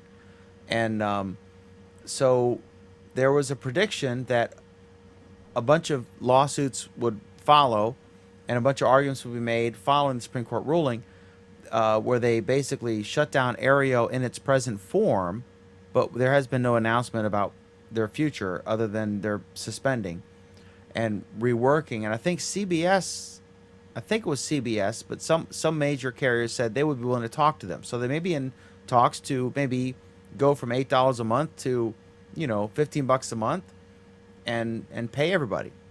So I don't think that they're out. I think that the whole, you know, if we lose this case, we're done, was posturing. Everything's up in a negotiation, especially when Barry Diller's backing you, big pockets. But Fox has been suing Dish Anywhere or Dish over their Dish Anywhere service. And they said they made an argument that using the Aereo as an example, and the court held that because the DVR functionality was locally stored, in other words, like in some sort of hard drive or flash drive or some sort of mechanism at the consumer's home versus in the cloud, that was different, so they didn't get that. This is going to become increasingly complex and increasingly kludgy, as Craig would say, as they try to do exactly what Aereo did, where Aereo looked at the existing copyright laws and tried to find an end run around them, and tried to find what I think was a legal way to exploit the antenna. You know, you can get local broadcast signals, you can watch them remotely, you have a right to record them based on the VCR case, and the Supreme Court threw that out and opened up a can of worms. And so this is the first of those worms. Any thoughts on this? Okie doke. All right, next up is this wonderful story about Comcast. Some guy called, I think he's a prominent journalist, but he called to cancel his Comcast. And there was this epic exchange of like 8 minutes or something that was captured. And the guy would not give up at Comcast. He's like, why do you want to quit? You know? And then there was a sympathetic post. By now, anybody watching this program has probably seen this. Or heard the recording.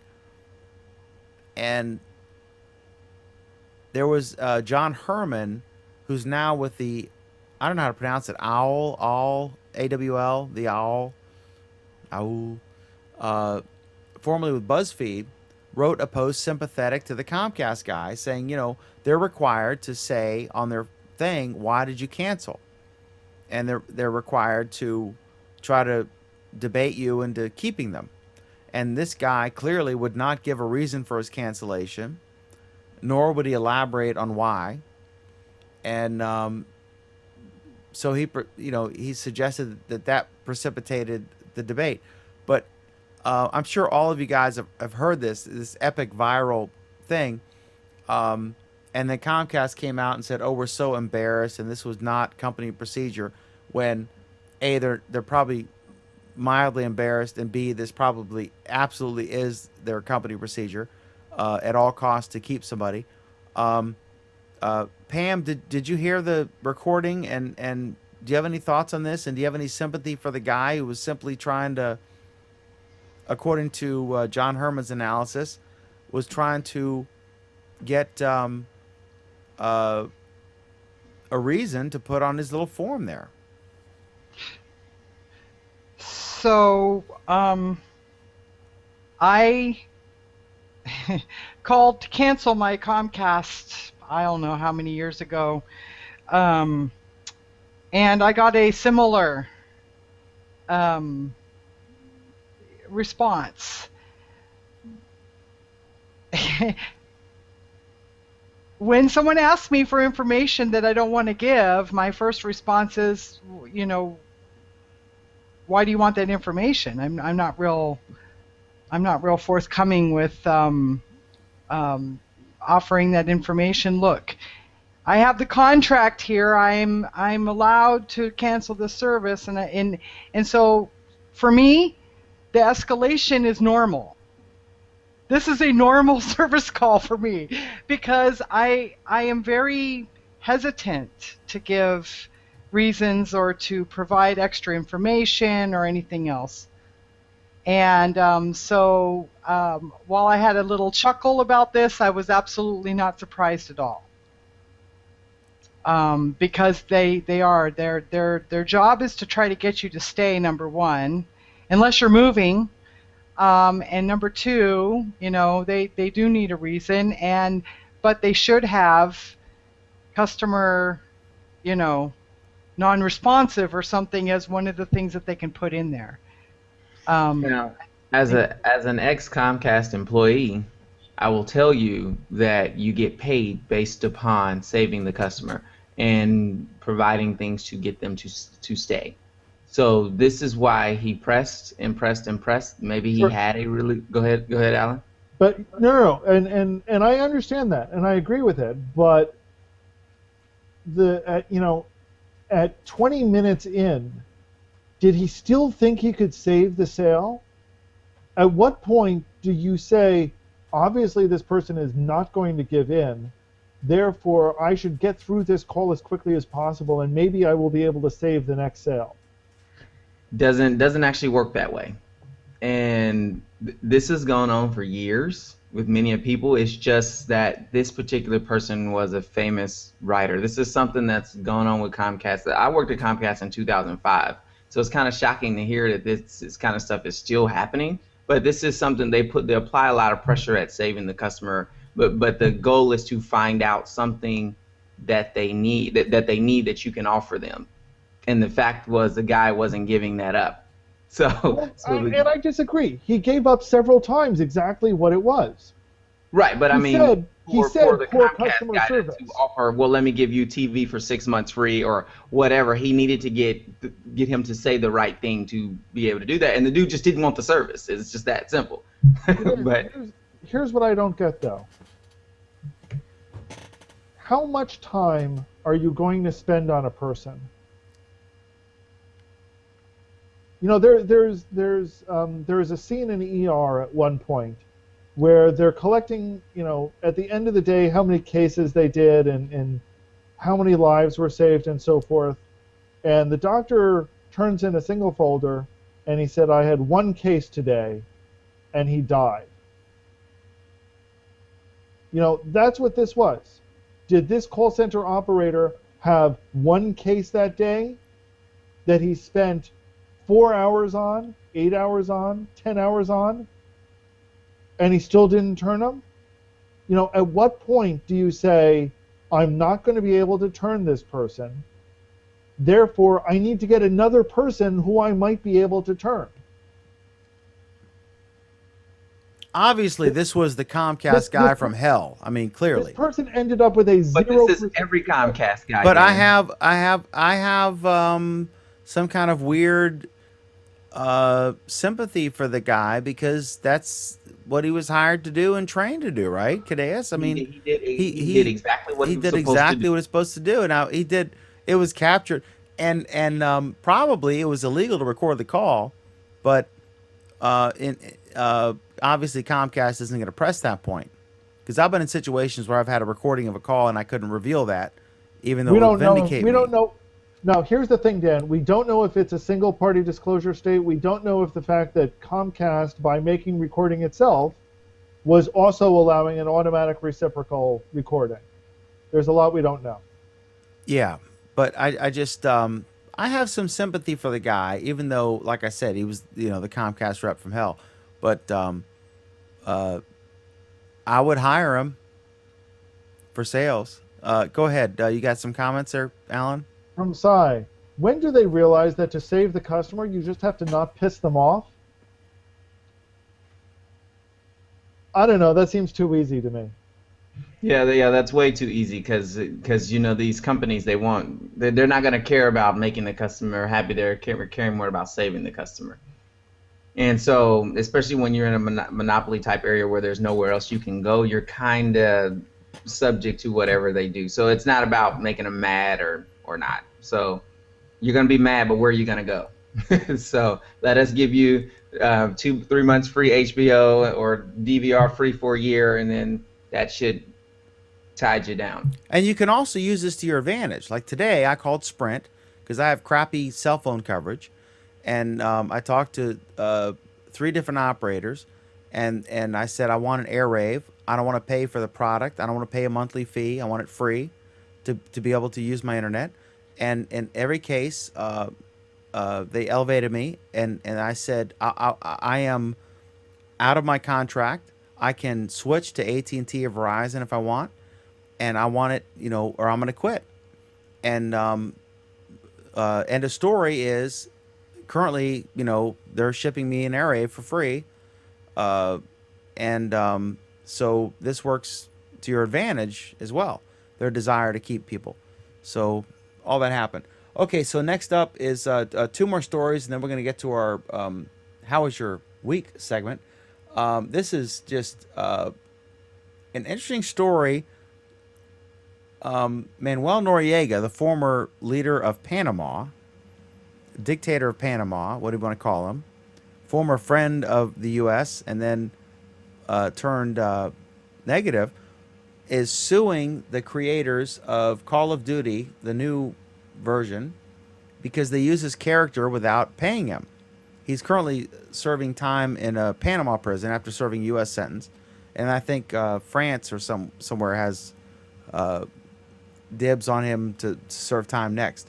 But I'm old enough to remember the whole Noriega Panama invasion thing, and playing rock music to get him, to come out of, I think it was in I forget where, a church or whatever. But what do you guys think about this? Because Noriega actually may have an argument, because Oliver North is in the same game, and Oliver North presumably was paid because he voiced his character, and they used his character in the game as well. And my initial reaction was, this is nonsense, because as a former national leader of a nation, you're fair game. If someone did a game, put Obama in there without his permission, they could do it and not have to pay him anything. But in this case, there was, Oliver North was as well known in that era as Manuel Noriega was, and he cooperated, voiced his character, and presumably was paid.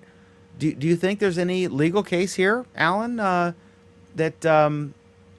sitting in a Panamanian prison cell that I don't know. I just at first glance, I think I got it wrong. He may actually have a case. What do you think? No. Why?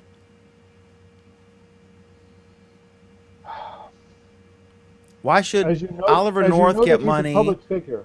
Why should but Oliver North cooperated, got money, presumably for his likeness being used and his voice, if this is true? Then they were under no obligation to do so. They chose to do so for whatever reason they wanted to. But they you can make wanted the Oliver North's argument. cooperation and endorsement. But if Do you think they wanted Manuel Noriega's endorsement? No, but you can make the argument that if Ollie North's endorsement or likeness was worth money because he's a public figure, then Noriega's was. No, I mean, his likeness isn't what they paid for. They paid for his voice acting, presumably. And the problem is that if I hired an actor to do a celebrity impersonation of Manuel Noriega, that doesn't mean he gets the right to do it, so there's no reason why an animated version would either. Okay. Any other thoughts on this? All right, next up is last story here. North Korea appeals to the White House to halt the release of a U.S. comedy film. This is just an epic story and hilarious. I see this is from the Telegraph, and it says that they've written to the White House to demand that President Obama intervene to halt the release of The Interview. I mean, talk about the Streisand effect. A Hollywood blockbuster that pokes fun at dear leader Kim Jong-un. The movie, which is scheduled to be released in October, I don't know why they're calling a blockbuster at this point, stars Seth Rogen and James Franco as TV journalists who were sent to North Korea to assassinate Kim Jong-un. Denouncing the film as the work of gangster movie makers, North Korea's state media says the storyline is a wanton act of terror and has threatened to carry out merciless countermeasures unless it is canceled. After that appeal fell on deaf ears, they sent a letter of protest to the Secretary General of the UN. They've not commented. They've sent a letter to the office of President Obama to protest the film, according to VOA, Voice of America, citing numerous diplomatic sources. North Korea said it's an insult to its supreme leader. In a previous statement, state-run news agency KCNA said, "Our military and our lives and our people regard the supreme leader as more precious than our own lives." Washington has declined to comment, but it is unlikely Mr. Obama will go out of his way to intervene after North Korea media described him as a crossbreed and a wicked black monkey after his state visit to South Korea in May. North Korea provided similarly graphic descriptions of Park Geun-hye, unpronounceable name, the South Korean president, after her summit with Mr. Obama, labeling her a crafty prostitute under the control of a powerful pimp, the U.S. leader. So, Alan, the easiest question of the night. Should the United States ban the distribution of this Hollywood movie? Absolutely. Pam Madger, how was your Google Plus week?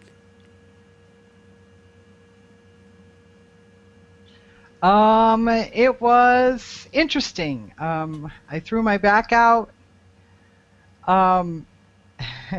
last Friday, and Monday morning when I went into work, a spider dropped on me in my truck, and it surprised me. I'm not afraid of spiders. Before anyone says anything, I'm not afraid of spiders, but it surprised me enough that I flailed and threw my back out again. So I spent the week nursing that, and work, and not much on Google Plus other than the shooting down of an airplane and the shit going on in Israel and stuff like that. I mean, you know, all those other horrible world events going on, but uneventful for me on Google Plus. So yeah, that was my week. Yeah, it was quite a week, quite a day. Kadeas Kalut in Newport Beach, California. How was your Google Plus week, sir? My Google Plus week has been interesting. I got some time off to just sit down and do nothing, and that's what I did. So it was very interesting for me until today when I got slapped with this new project that I'm trying to hammer out. So So yeah, that's pretty much been my Google Plus week. You want to talk about the project because it's actually interesting, or is it proprietary? Not yet. Not All yet. right. Let me finish it first. All right. Alan Furstenberg, sir, how was your Google Plus week? It was awesome. I am so glad that the NIM Wars are finally over and that we won. Oh boy. I really have nothing else that I can top that with for now. It's been a long time coming, buddy, because it's been 3 years, literally. You know what it is? I went and looked it up. 3 years next week was when I was suspended from Google Plus. So this was almost an anniversary present for me. Complete. I would with have it. liked a nicer apology. I would have liked a better apology. I would have liked a real apology, but I'll take this for now. An apology of any sort is, I would say, a victory. How was your Google Plus week, Dan? Mine was good. We've got a new salesperson in the field and a couple leads on 2 others. If you're in Maryland, Pennsylvania, Virginia, Florida, or North Carolina, and you're looking for a sales gig, reach out to me.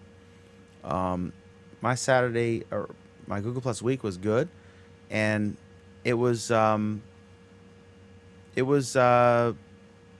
typical, busy, but not as busy as next week or the previous week because that's when we actually print the paper. We have 2 programs. This program, Google Plus Week, which is every Friday at 8:30 p.m. Eastern Time, 5:30 p.m. Pacific Time, and this is the longest running show on Google Plus. And we thank you so much for commenting and all that stuff. We also have another program called Our Android Week with a lot of the same folks that are on this program and a lot of the same viewers. That program airs Monday night at 9 Eastern, 6 Pacific, Our Android Week. And we hope you'll check that out. Also, I'll be on the Virginia Talk Radio Network tomorrow, vatalkradionetwork.com at 11:07 a.m. Eastern, 8:07 a.m. Pacific, when I'll be discussing the FedEx criminal charges controversy and also the latest developments in this horrific tragedy involving the Malaysian Airlines Flight 17. I thank you so much for watching. Thank you for commenting. That's the best part, when we get to get your reactions and comment on them and in real time, and that's just awesome. So thank you so much.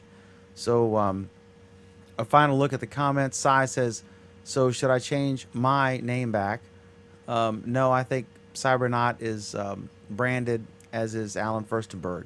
So that's a tough call. Thank you all for watching. We appreciate it. Until next week, have a wonderful Google Plus week.